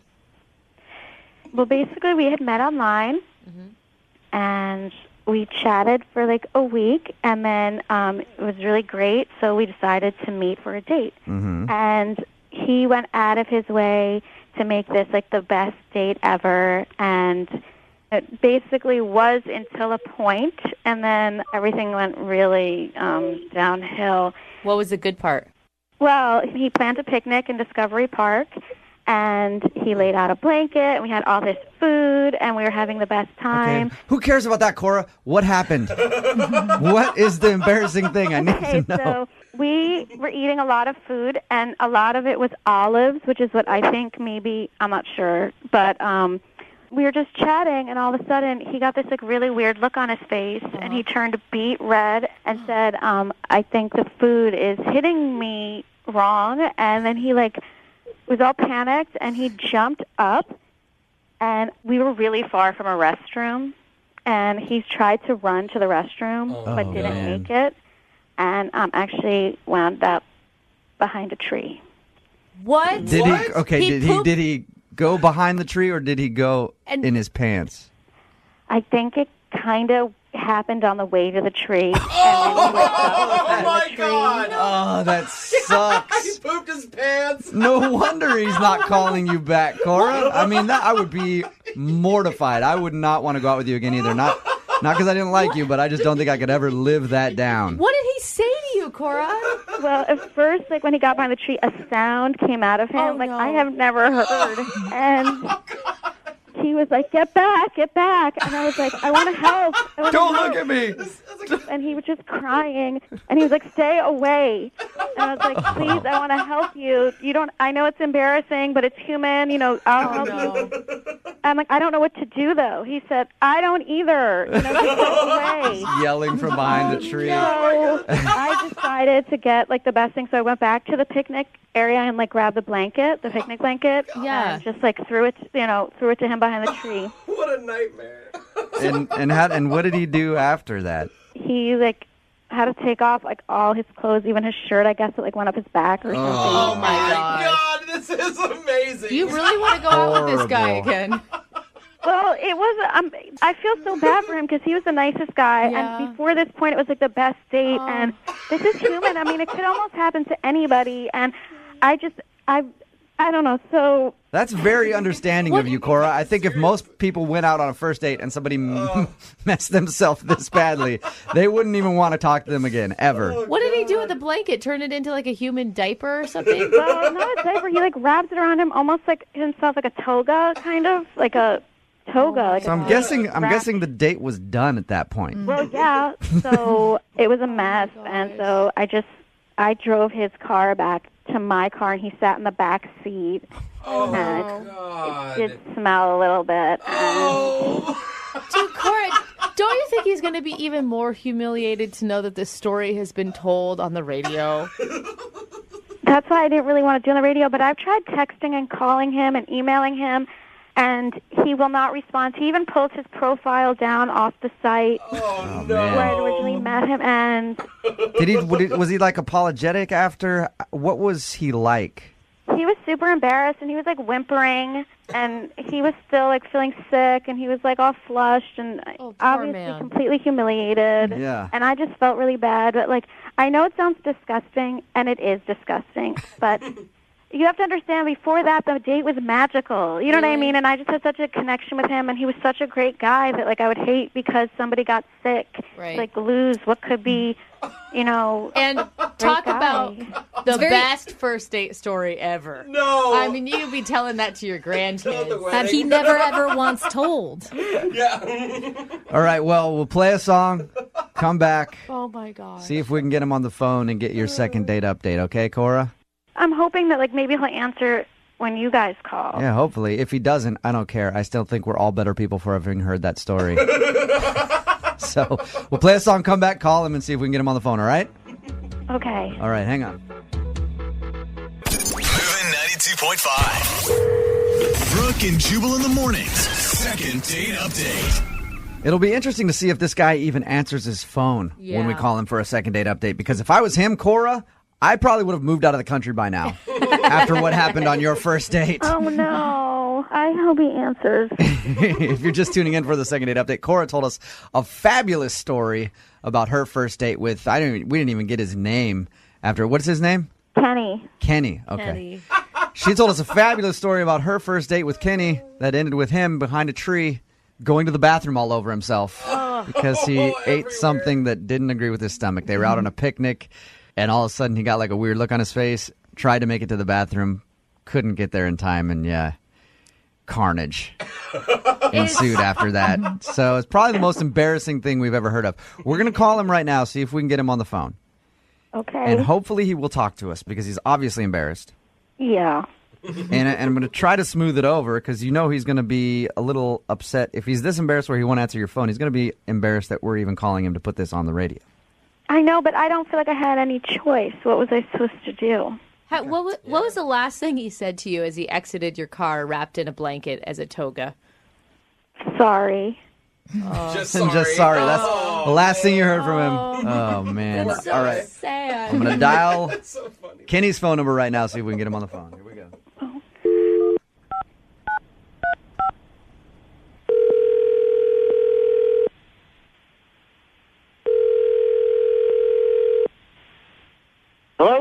Hi, is Kenny there? It's Kenny. Who's this? Kenny, what's up, man? This is Jubal from Brooke and Jubal in the Morning. How are you? The radio guy? Yep. How's it going? Good. What's going on? Did I win something? No, not really. But we do want to talk to you about something if you have a minute. I guess. Well, we have a mutual friend. Okay. And you recently went out on a date with her, and she's not hearing back from you, so she wanted us to call you and see if we could figure out if there is a particular reason that you aren't calling her back. Who is this mutual friend? Do you remember going out on a date with a girl named Cora? I imagine you probably would remember that date. Well, she told us about it. What did she tell you? Okay. Everything. Kenny. She told us what happened on your date. We know. And the thing is, Cora understands that, sometimes as humans, our body does things we don't want it to do. She's very understanding and would love to go out with you again, but she's tried calling and texting you and you haven't answered any of that. So she's wondering if she can get a second date with you and wants to let you know not to worry about it. Kenny? Oh, no. And here goes Kenny. No. She really likes him, though. Cora. Cora. Did you hear that? Oh, no. Try to- Try again, please, because I just know he's just terribly humiliated. And please, can I talk to him or? Sure. Yeah, no, I'll call him again. See if he'll pick up. Yeah. Oh, this poor guy. Dude, he's going to be pissed and embarrassed and every other emotion under the sun.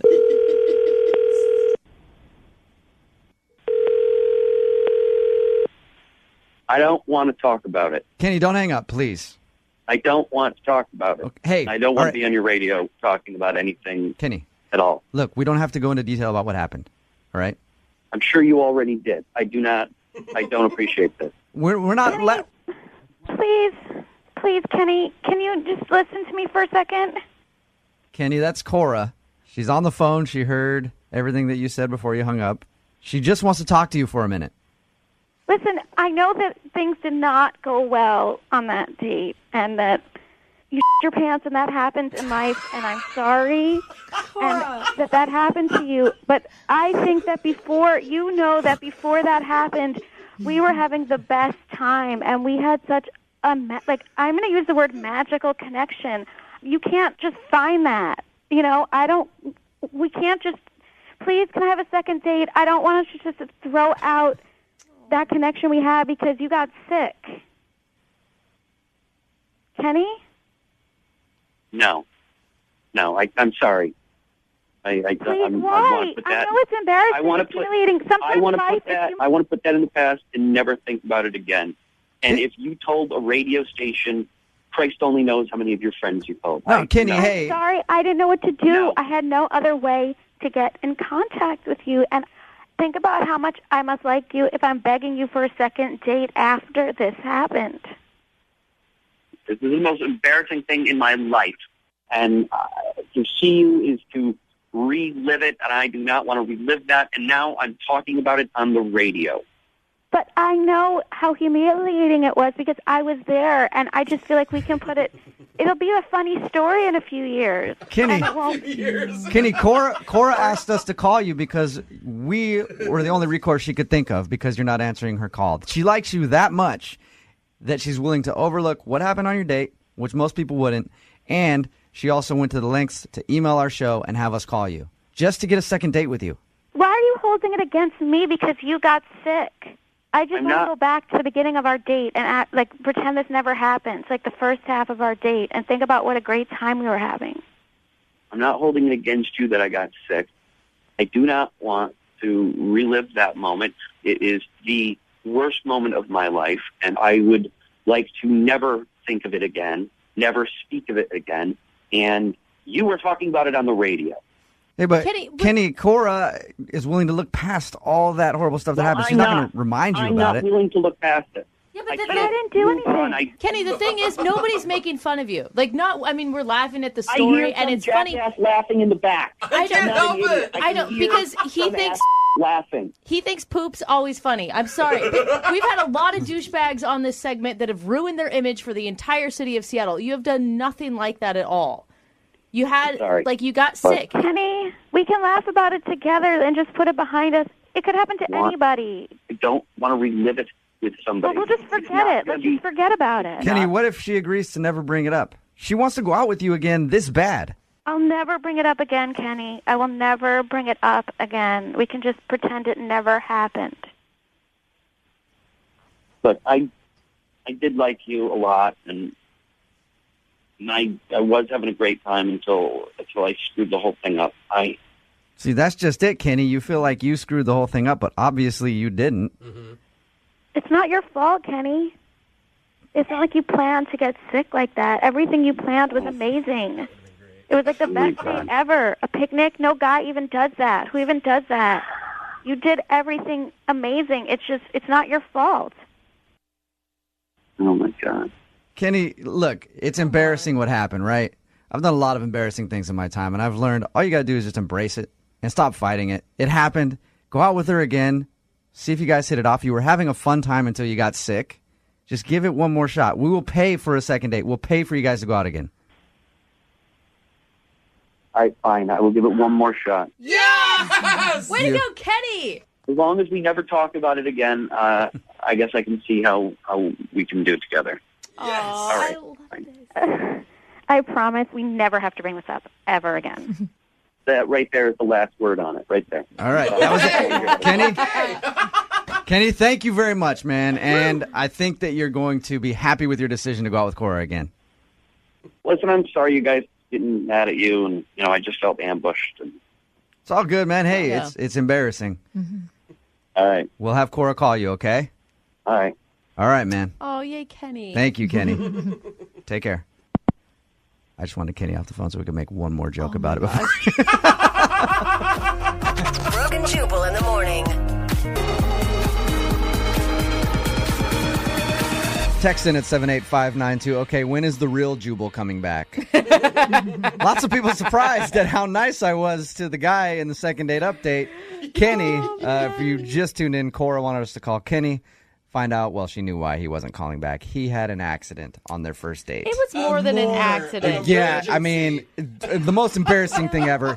Kenny pooped himself on the date behind a tree. Like they were eating. He had some sort of reaction. Maybe he has IBS. I don't know. We didn't get into it. But anyway, he tried to make it to a bathroom. Couldn't do it. My favorite part of her description of the date was how he was behind the tree yelling at her, "Don't go, get away. Stand back."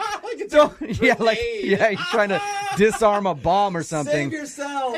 At the end of the second date, though, he agreed to finally go out with her again. The only reason he didn't want to go out with her is because he was embarrassed and didn't want to talk about it. I cannot believe still that this poop story ended up being a sweet romantic tale. I know. I mean, it really did. I would never, ever see that girl again if this was me, dude. There's no way. You can't get over that. You can It would be tough. It would be tough to continue dating her. And that's why everybody's like, why didn't you make fun of him more, Jubal? At the end, I'm like, listen, I'm grown. I've been grown a long time. But I've also done the same thing as him a lot, you know? Pooped yourself? Yeah.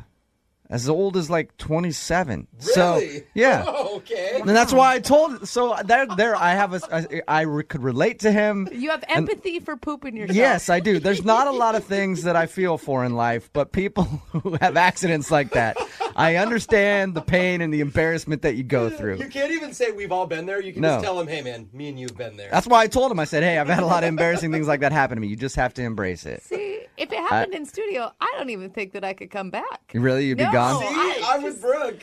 One of the worst times, I was 15 years old. You're not supposed to do that at 15, but I was excited because I was like at some tide pools searching for things with my parents. Oh, no. You just really didn't know how to express emotion? When I get excited, I have to do that, and I didn't, and I did it, and then I tried to play it off when we're riding back in the car, and my dad's like, dude, did you just... No wonder. You're 15 years old. You're in high school. You should be able to find a bathroom. No wonder our boss wants you to be more excited about stuff, and you're not. Yeah, Please exactly. don't. Now people know why I'm not excited. Yeah. It's bad if I get excited. Yeah. Brooke and Jubal's second date update. The email that we got in about today's second date update could pretty much describe any of my weekend nights. It says in it that it was one of those fantastic, hazy, can't remember everything type of nights. That's not a night, you guys. It's not. No. It is great. No, it's not. The guy that emailed that in is Diego. What's up, Diego? How are you? Hey, man. How are you guys? Good. Describe what you mean by your date was one of those fantastic, hazy, can't remember type of nights. This night was amazing, man. It was one of the best nights of my life. I just wish I remembered more of it, you know? Were you drunk? That's an understatement, man. That's an understatement. Okay, Diego, start from the beginning here. Was this an actual date? Did you ask this girl out? What'd you do? Actually, we ran into each other at a concert, and, we kind of clicked.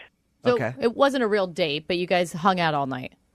Pretty much, yeah. Like, we had so much fun at the concert. We drank, and we danced, and we sang along with the songs, and... yeah, it was a lot of fun. Sounds like a romantic comedy to me. Yeah, it does. So when did the blackout start happening? It's when we got back to my place. Oh. Nice. All right. So what happened? So we got back to my place. I remember like little things here and there. We started drinking some more. We danced a little bit more. It was fun, you know. It was a lot of fun. And then when it came time to, go all the way, right. That's when things got a little different. How so? I remember two things. I remember, ripping my shirt off. Okay. And then I remember both of us in the bathroom.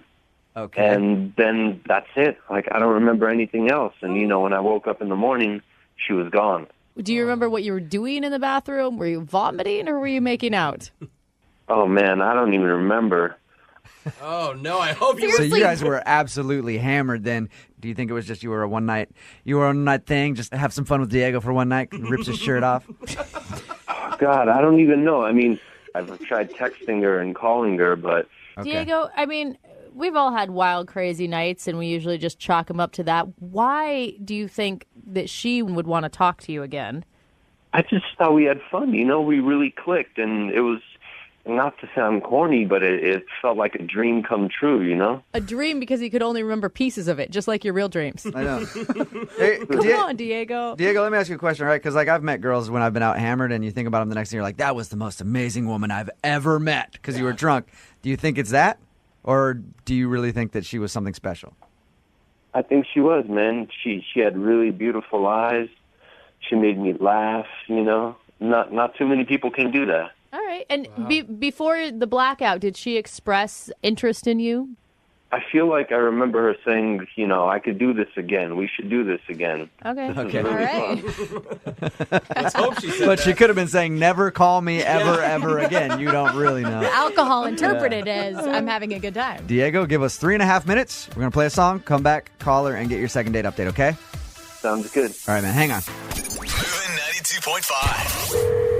Brooke and Jubal in the mornings. Second date update. Okay, Diego. Are you ready to call Charlotte? I'm ready, man. If you weren't listening to the first segment of the second date update, Diego met a girl named Charlotte at a concert. They got hammered. Ended up going back to his place. That's pretty much all he remembers. He remembers ripping his shirt off, and then he remembers being in the bathroom, and then she was gone the next day. Now, Diego, can I ask you something? Yeah. Are you a dude who often gets blackout drunk and forgets dumb things he does? Like Jubal, for instance, gets blackout drunk, but also would wonder why he woke up on a neighbor's stoop with wet pants. It's called time traveling. Does this happen a lot to you? No, I'm usually better than this, Okay. All right. I'm going to call her right now and see if we can get her on the phone and ask her why she is not calling you back, okay? Okay. It could be anything. It could be truly anything. I kind of have a bad feeling about this.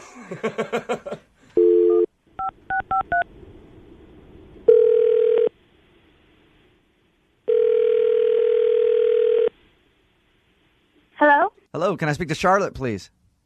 This is she. Hi, Charlotte. This is Jubal from Brooke and Jubal in the Morning. I'm moving 92.5. How are you? What? You're from where? Moving 92.5, the radio station. Oh, yeah, hi. How are you? Good. How are you? Good. We do the morning show. Have you ever listened? Yeah, of course. Okay, sweet. Have you ever heard of the second date update segment that we do? Yes. All right. What if I told you that somebody emailed us about you? We got a buddy named Diego that you met at a concert. What? He emailed about me? Yep. You remember meeting Diego at a concert? Yeah. You remember going back to Diego's house? Yes. This is what he says he remembers about that night.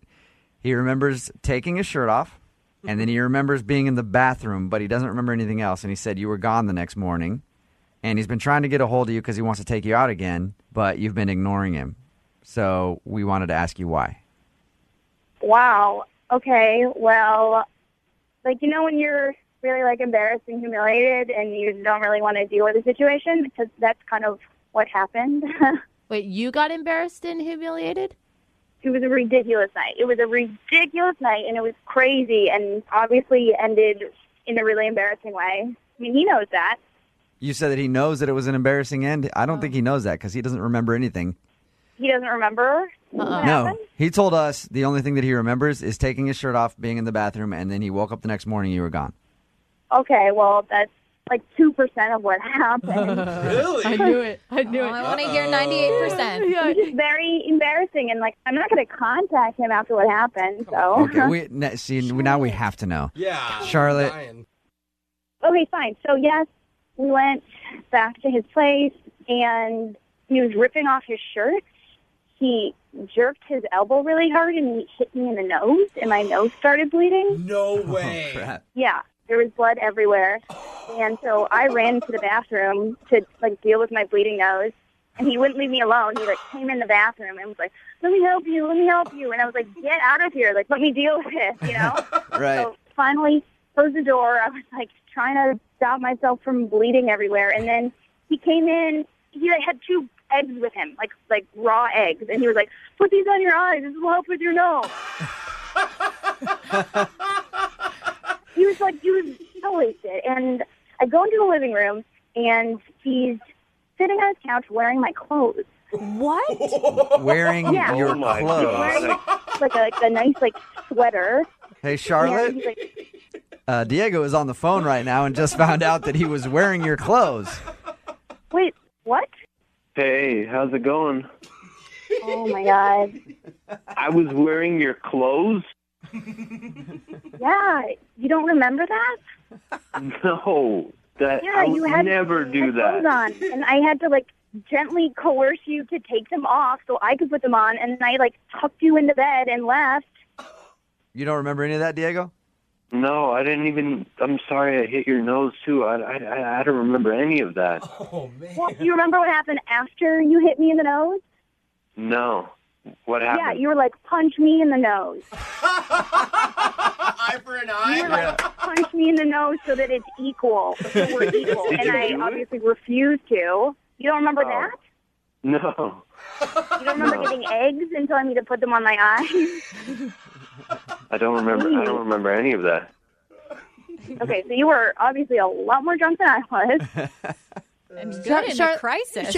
Charlotte, did he give you a reason why he was wearing your clothes when you came out of the bathroom? No reason at all. It was just he thought it was a normal thing. That is awesome. What's the size difference between you guys? I don't know. I'm 5'3". I don't remember how tall he is. I'm 6 A lot feet. taller.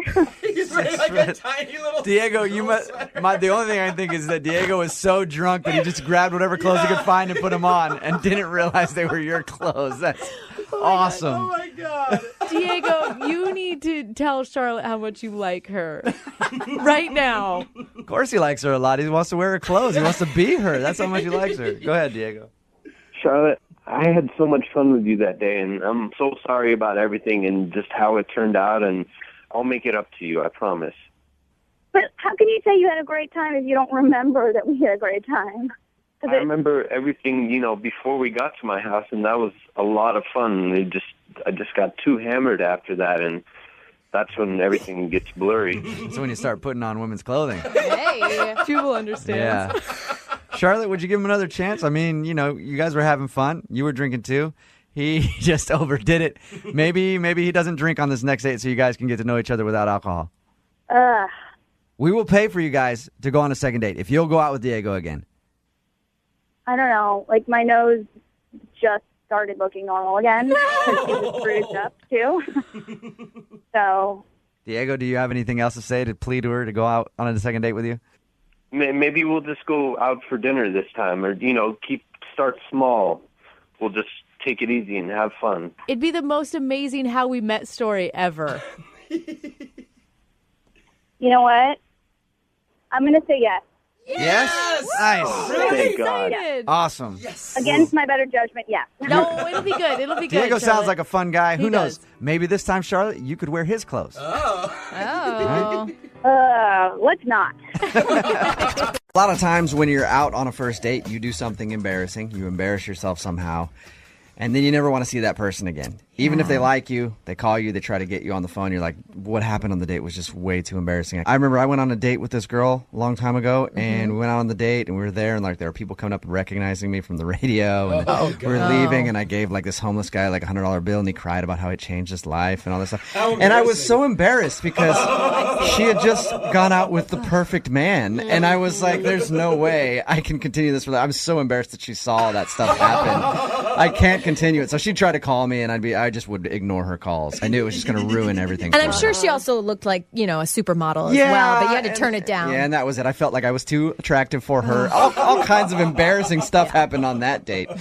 Well, James, who is on the phone with us right now, has an embarrassing story from his date, too. Maybe not as embarrassing as my thing. Whoa. But something happened on his date that is actually very embarrassing. Not for him, for the girl that he actually went out with. Oh, no. And that's why he thinks she's not calling him back. James, what's up, man? How are you? Hey, what's going on, guys? So the problem on your date wasn't that you were too perfect like I have? No, not this time. Okay. Not this time. So tell us a little bit about the girl that you want us to call today. Her name is Lauren. Yep. And where did you meet Lauren? We got set up on a blind date. Was it? Wow. Was it blind, or did you Google search her, find her on Facebook? Completely blind. Really? All I knew was the first name. That is risky. Yeah, it is. Yeah. And what did you guys decide to do when you went out? Well, I didn't want to do anything, high pressure, high stakes. So we got in touch and we met for breakfast one day. Okay. And how did breakfast go? You guys enjoyed each other's company even though you hadn't seen each other or known anything about each other? Yeah, I don't want to sound cliche or anything, but I mean, it was great. I mean, we had about an hour date and it just flew by. She was stunning. When she walked up for the first time, she was absolutely beautiful. So that, I guess that's a lot of the anxiety of a blind date was out the window. What was her reaction to you? I mean, did you pick up on anything? Did she seem similarly, satisfied? Yeah, I mean, we were joking around by the end of it, like we were old pals. She was laughing at my jokes, she was cutting jokes around me, and there was really no awkward lull in the conversation. Just one sort of topic led to the other, and she seemed to really. Look, the date sounds great and everything. It sounds awesome, but I want to know about the embarrassing part. That's what I want to talk about right now. All right. So after we finished breakfast, we didn't have anything to do for a while, so I said, let's just go for a drive. Just to drive. No expectations, no nothing like that. So she said, fine, let's do it. That sounds like a great idea.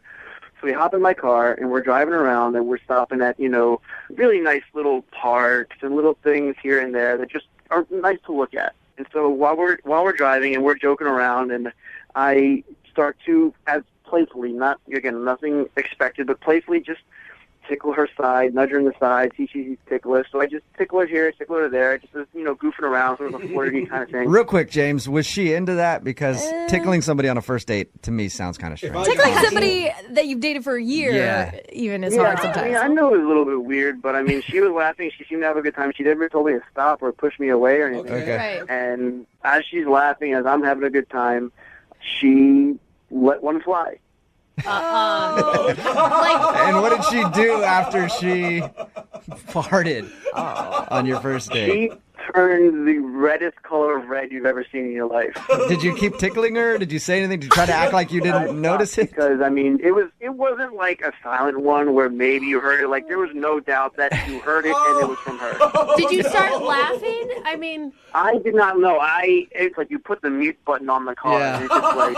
It's so hard not to sometimes, though, because farts are so funny. I wouldn't have known how to react in that situation. I think I would have just acted like it didn't happen, but obviously it's one of those situations where, like, if you're on an elevator and you smell something, you're like, one of us did it. Yeah. And nobody make eye contact. Nobody just like will pretend. But unfortunately, I mean, the elevator is safer because, I mean, in a car with two people, it's a pretty short process of elimination. yeah. Well, I was gonna say, and unfortunately, you're stuck with her now because you're on a date. So Yeah, so I mean, you could tell she was really embarrassed. She was like slinking down in her seat. She was trying to get as close to the door as possible. Like, she was so embarrassed. And I mean, it happens, I mean, these things happen. It's what happens inside of us. And I was trying to tell her, like, it's okay. You got nothing to worry about. Everyone does it. I do it. We all read that book growing up. You know? So it's just a natural thing. And what was her response to that? She was like, thank you. I understand. It's just really embarrassing. And she could tell that I was trying to help her, but I felt bad for her. I really did, because she was really beating herself up about it, and she didn't really have a reason to. But I mean, I understand where she was coming from. Now, I'm assuming your date ended shortly after that. It did. I asked her if she wanted to keep driving or if she wanted to call it, and she said, I think, I really had a great time, but I need to get going. I got stuff to do. So we drove back to the restaurant where we had breakfast, and that's where her car was, and we sort of did that, awkward goodbye where we both kind of still have the seatbelts on, but we hugged across the steership. God. That's so awkward. Passenger to the driver's side. Right. Okay. And I asked her, can I call you or can I text you? Can I see you again? And she told me she would text me or she would call me. And you haven't heard anything from her at all? No, not a thing. Have you tried to get a hold of her? Yeah, I've texted her a couple times, and I called her once, and it went right to voicemail. But otherwise, nothing. Okay. I can't imagine being so embarrassed about one fart that you wouldn't ever call a guy again, girls- especially when the guy is expressing so much interest Yeah, but in you girls still. don't fart. Like, Yeah. we don't think about that. And if she wasn't embarrassed before, now all of Seattle knows that you did it. Very embarrassed now. All right, well, we're going to play a song, come back, call her, and get your second date update, okay? All right, thanks, man. All right, hold on. Moving 92.5. Brooke and Jubal in the mornings. Second date update. You know, James, I think I know how you screwed up on your first date. Yeah? Yeah. I was thinking about it. James wants us to call this girl named Lauren today. They went out on a breakfast date. And it was all good and everything else, but the most important part of the date that we need to remember is she farted on their first date because he was tickling her, and then she was very embarrassed about that, and the date ended shortly after, and he thinks that she's not calling him back because she's embarrassed. And she probably was very embarrassed, and I think, James, the mistake that you made on your date was after she did that, after she tooted, you just try to make her feel better by consoling her and being like, oh, don't worry about it. Everybody does it. What you should have done was fart yourself. Absolutely. Louder than her. And then you guys could have like a little fart battle in the car, and then it would be cute. Be like, see, everybody does it, you know? That's actually a good idea. If I had that talent, I might have. Okay, Yeah. if you could do it on command. All right, you ready to call her and see if the reason that she isn't calling you back is because of Fartgate? Yeah, let's do it. All right, man. Dial the phone right now.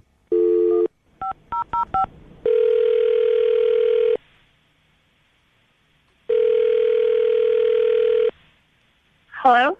Hi, can I speak to Lauren, please? This is she. Hey, Lauren, how are you? This is Jubal from Brooke and Jubal in the Morning. Where are you calling from? Brooke and Jubal in the Morning, the radio show. Okay. Why are you calling? I'm Sorry. calling because we do a segment on our show called the Second Date Update. It's where if you go out on a date with somebody and then aren't calling them back, and they email us to see if we can get you on the phone and ask if something went wrong.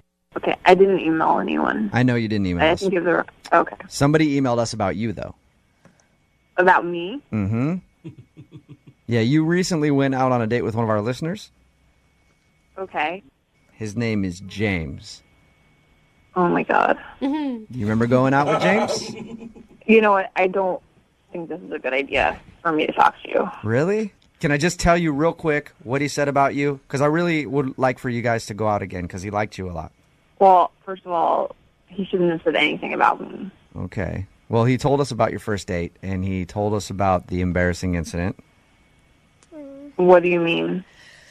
Well, he said that during the date, he was kind of tickling you, and you're messing around, and then you passed gas. Oh, Lauren. He told you that?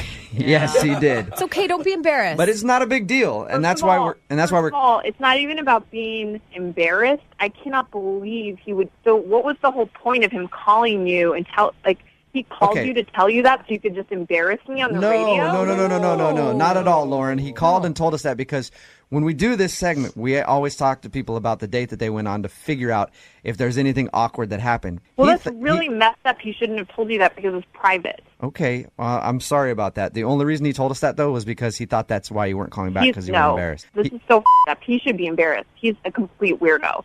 Like, I thought he was a psycho, and obviously he is. Why do you think he's a psycho? First of all, it was like weird that he was tickling me, by the way. That's like so weird. I thought that. Okay, so you sound like you don't like him very much. Before we Yeah, let you... I mean, like, I'm sorry. If you would like to know what a weirdo he is, I'm happy to tell you because obviously he has no problem calling a radio station and telling them something personal about me. I would love to hear what a weirdo he is. And I'm sorry. You shouldn't be embarrassed. We're not trying to embarrass you at all. No. It's more just so James can know why you're not calling him back. Well, so we went out for breakfast on our date because, like, I wanted to make sure he wasn't a weirdo. And it was actually nice. And then he wanted to know if I wanted to take a drive. It was a really nice day out. And on the drive, it was beautiful. It was, like, the perfect day. And so we just stopped at some parks. Like, we just stopped at various places. But then when we got to one, like, place and he pulled over. And I was like, oh, I thought he was going to try to make out with me. And he told me that he had something he wanted to show me. So he got out of the car and I got out of the car and he walked me back to the trunk of the car. Oh my gosh. That is scary already.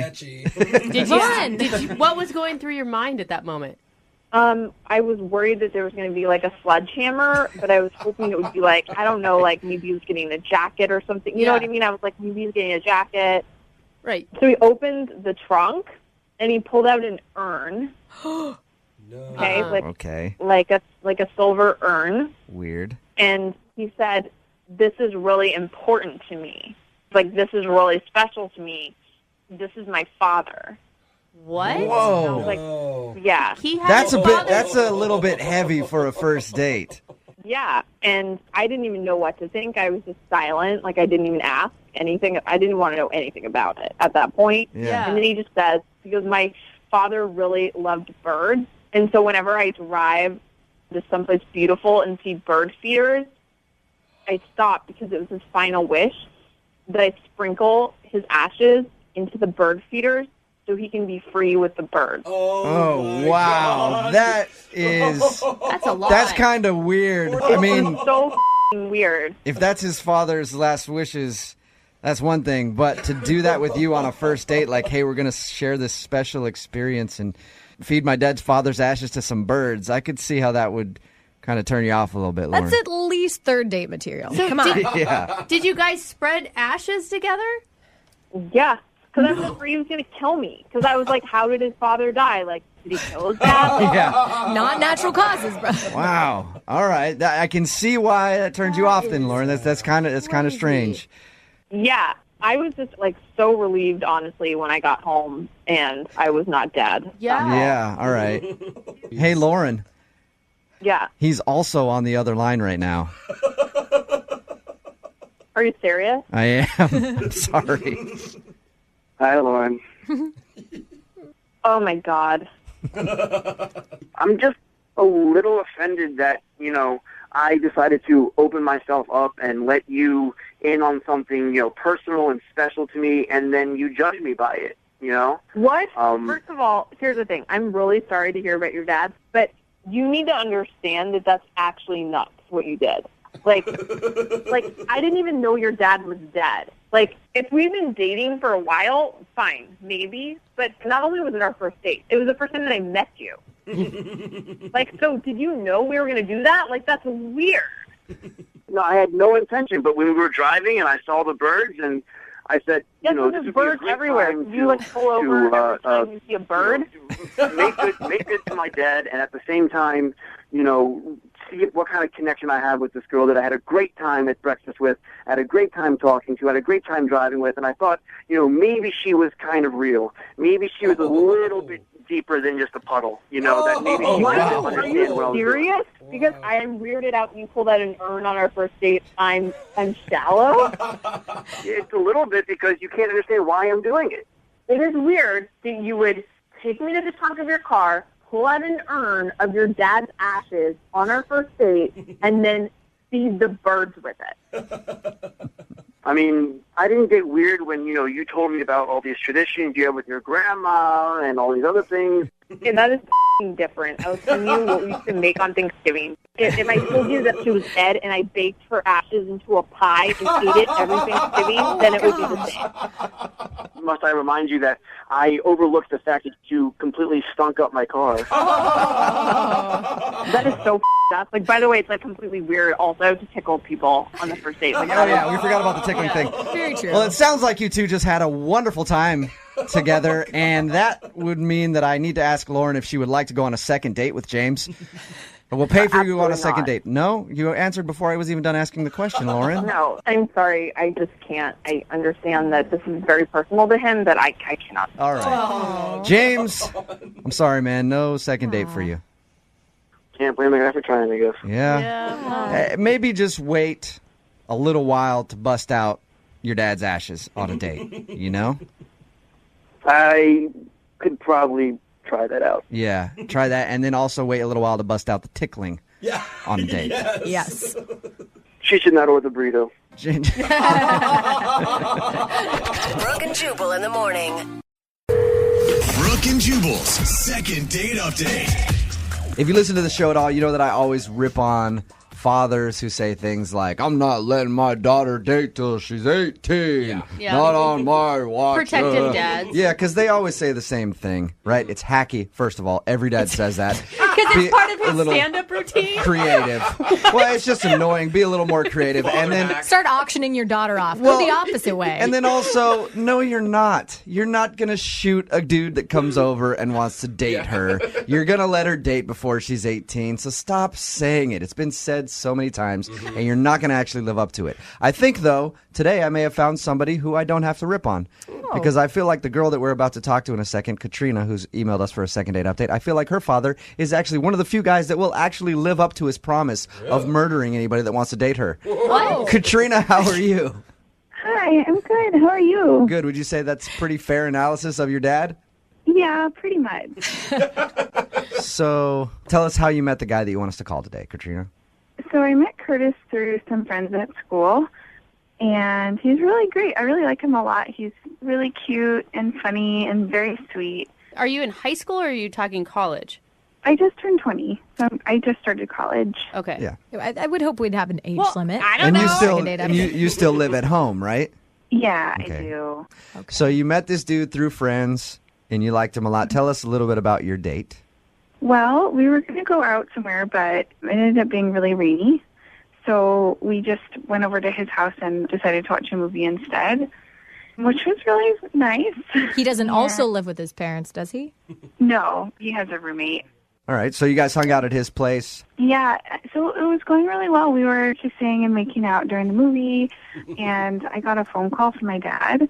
It was at 10:01, and I completely forgot that I was supposed to be home at 10. Oh, God. Wait, you have a So curfew you're- still, even though you're 20 and in college? Yeah, because I still live under their roof. So your dad's one of those my roof, my rules type of guys. 10's early, too. Yeah, and actually I had to beg him for 10. It's normally 9. What? Wow. Oh my He God, actually- honey, you need to get a part-time job and move out, Yeah. like soon. Yeah, because it starts to get dark, though. He just likes me home. Okay. All right. my gosh. Well, okay, so he likes you home at 9. You begged for 10. He gave you until 10 o'clock, and you missed your curfew. Yeah, so he called me, and he's a really great dad. He's just very protective, and I guess I kind of yelled at Curtis a little bit to take me home because I was really kind of scared. And Did you say you yelled at Curtis to take you home? Oh, no. Well, I didn't mean to, but I was kind of we gotta go, kind of like that. Like you were nervous. Like you're like, oh my God, we got to get out of here. We got to get back to my house. Okay, I pictured you yelling at him like, come on, you idiot. It's 10 o'clock. Take me home now. So you were panicked. And did you tell him about your curfew and everything beforehand? No, I didn't tell him. I just honestly forgot. Did All you right. tell him when you were yelling at him that you had to go? Yeah, I told him that my dad was really concerned and that I needed to go home. And so he got everything together and we left. And by the time we got home, it was 10:40 or so. Oh my gosh. And when we got home, my dad was waiting on the lawn. And he kind of yelled at Curtis. How did that go down? Well, he said some 4-letter words. Did you defend him and say, hey, Dad, it's not his fault. It's me that was late?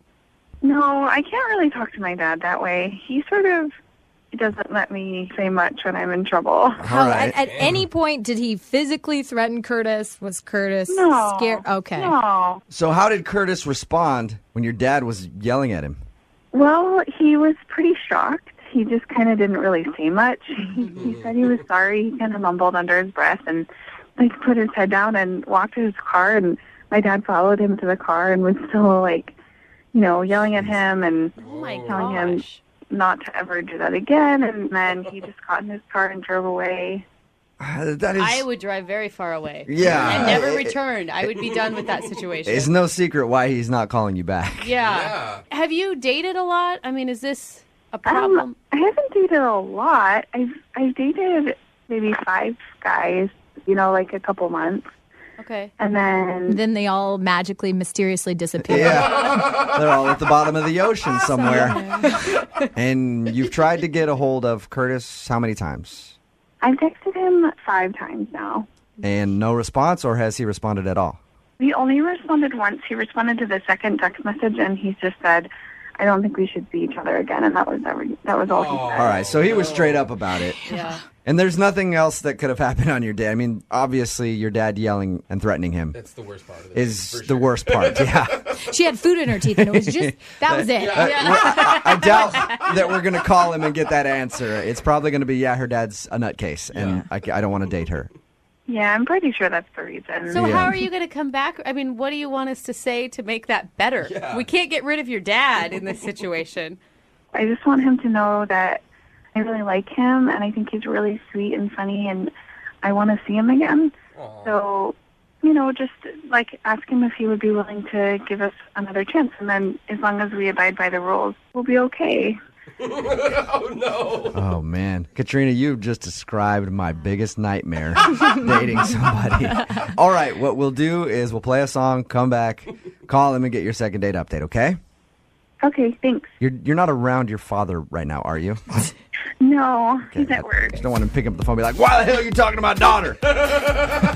All right, hang on, okay? Okay. Moving 92.5. Brooke and Jubal in the mornings. Second date update.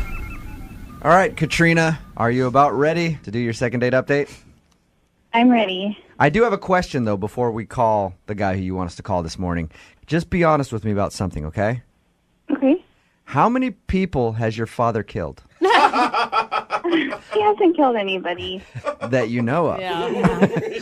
Katrina wants us to call this guy named Curtis this morning because she went out with Curtis. Mm-hmm. They just went to his house, watched a movie or whatever. But Katrina's father is a very controlling guy. She says protective. Protective, controlling. Yep. Right, Tomato, Katrina? tomato. You wouldn't argue with that.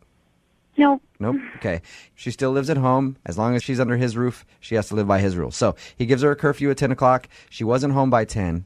He called her. They rushed home to her house. The guy dropped her off. And then her dad was waiting outside and proceeded to yell at him That's insane. for dropping her off after her curfew.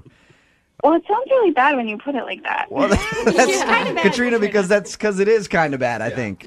All right. We're about to call him. You ready? Okay. I'm going to call him right now. Here we go.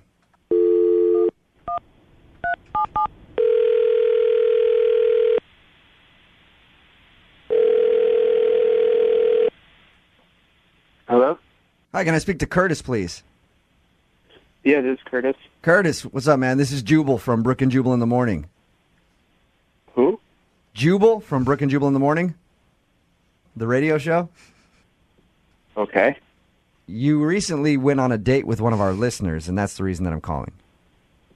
How do you know I went on a date with one of your listeners? Because they emailed us about you, a girl named Katrina.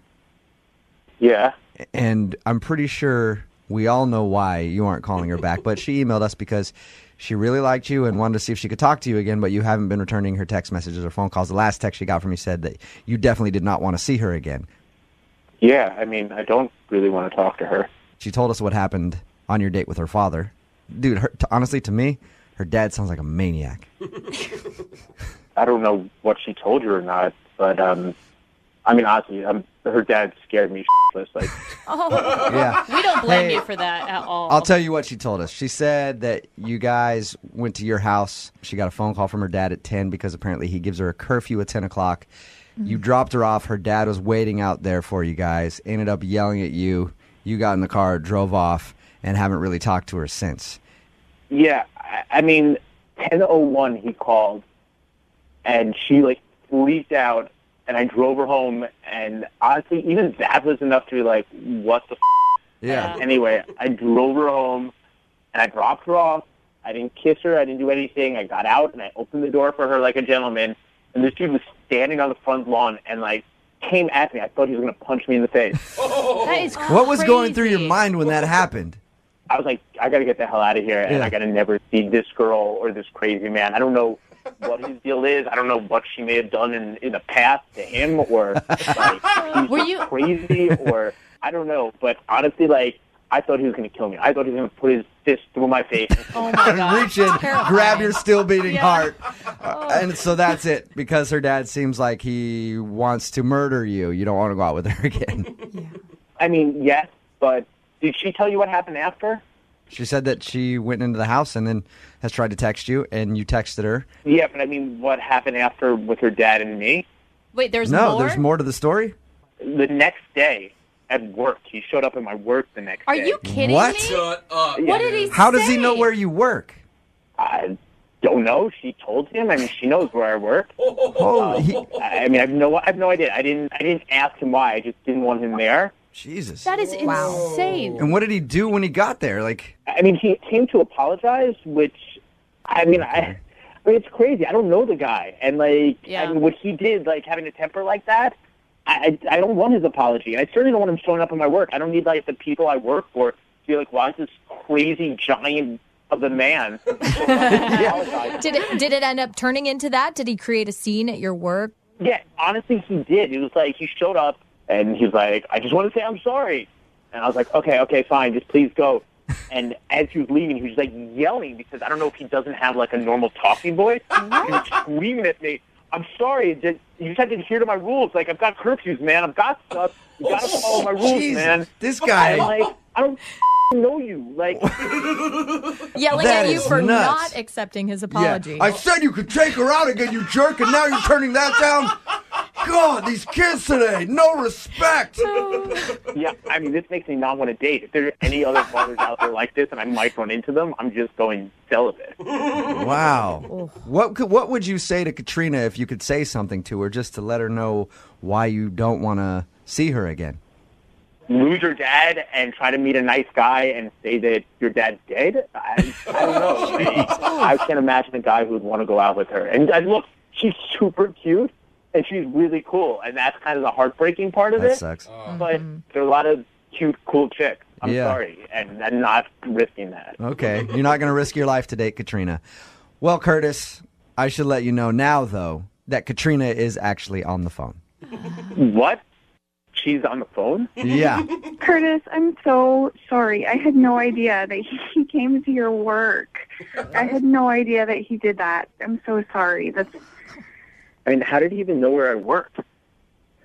Well, I told him because he asked me, but I didn't realize that he was going to come find you. I mean, he nearly killed me on your front lawn, and then he asked you where I work, and you gave it to him? I mean... No, I mean, he asked me that know he night because I just wanted him to know that you have a full-time job and that you're, you know, a good guy. I didn't know he was going to come there. I didn't know that. Katrina, has your dad ever stalked anybody at work before on your behalf? No, I mean, it sounds like I think he just felt really bad, and I think he just really wanted to apologize, you know, in his own way.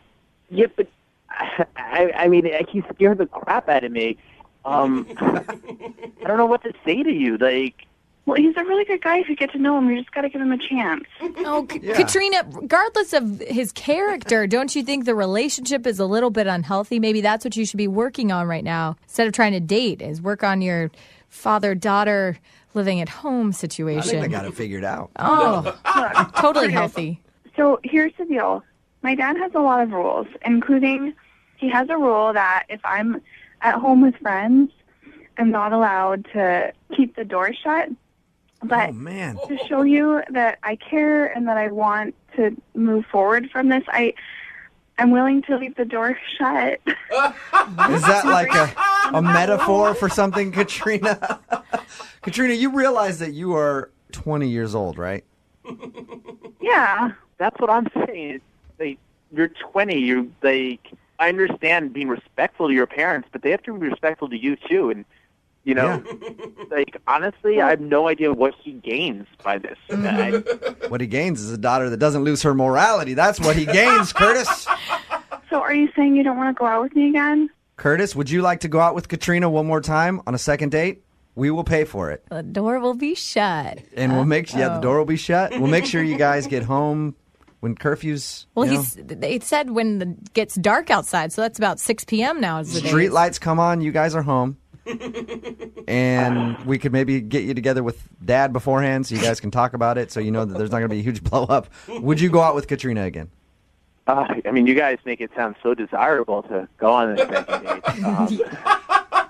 date. Honestly, Katrina, no. I had a great time until 10:01, but I can't. And I hope that your dad doesn't want to kill me after saying no. And I hope that you can figure things out with him.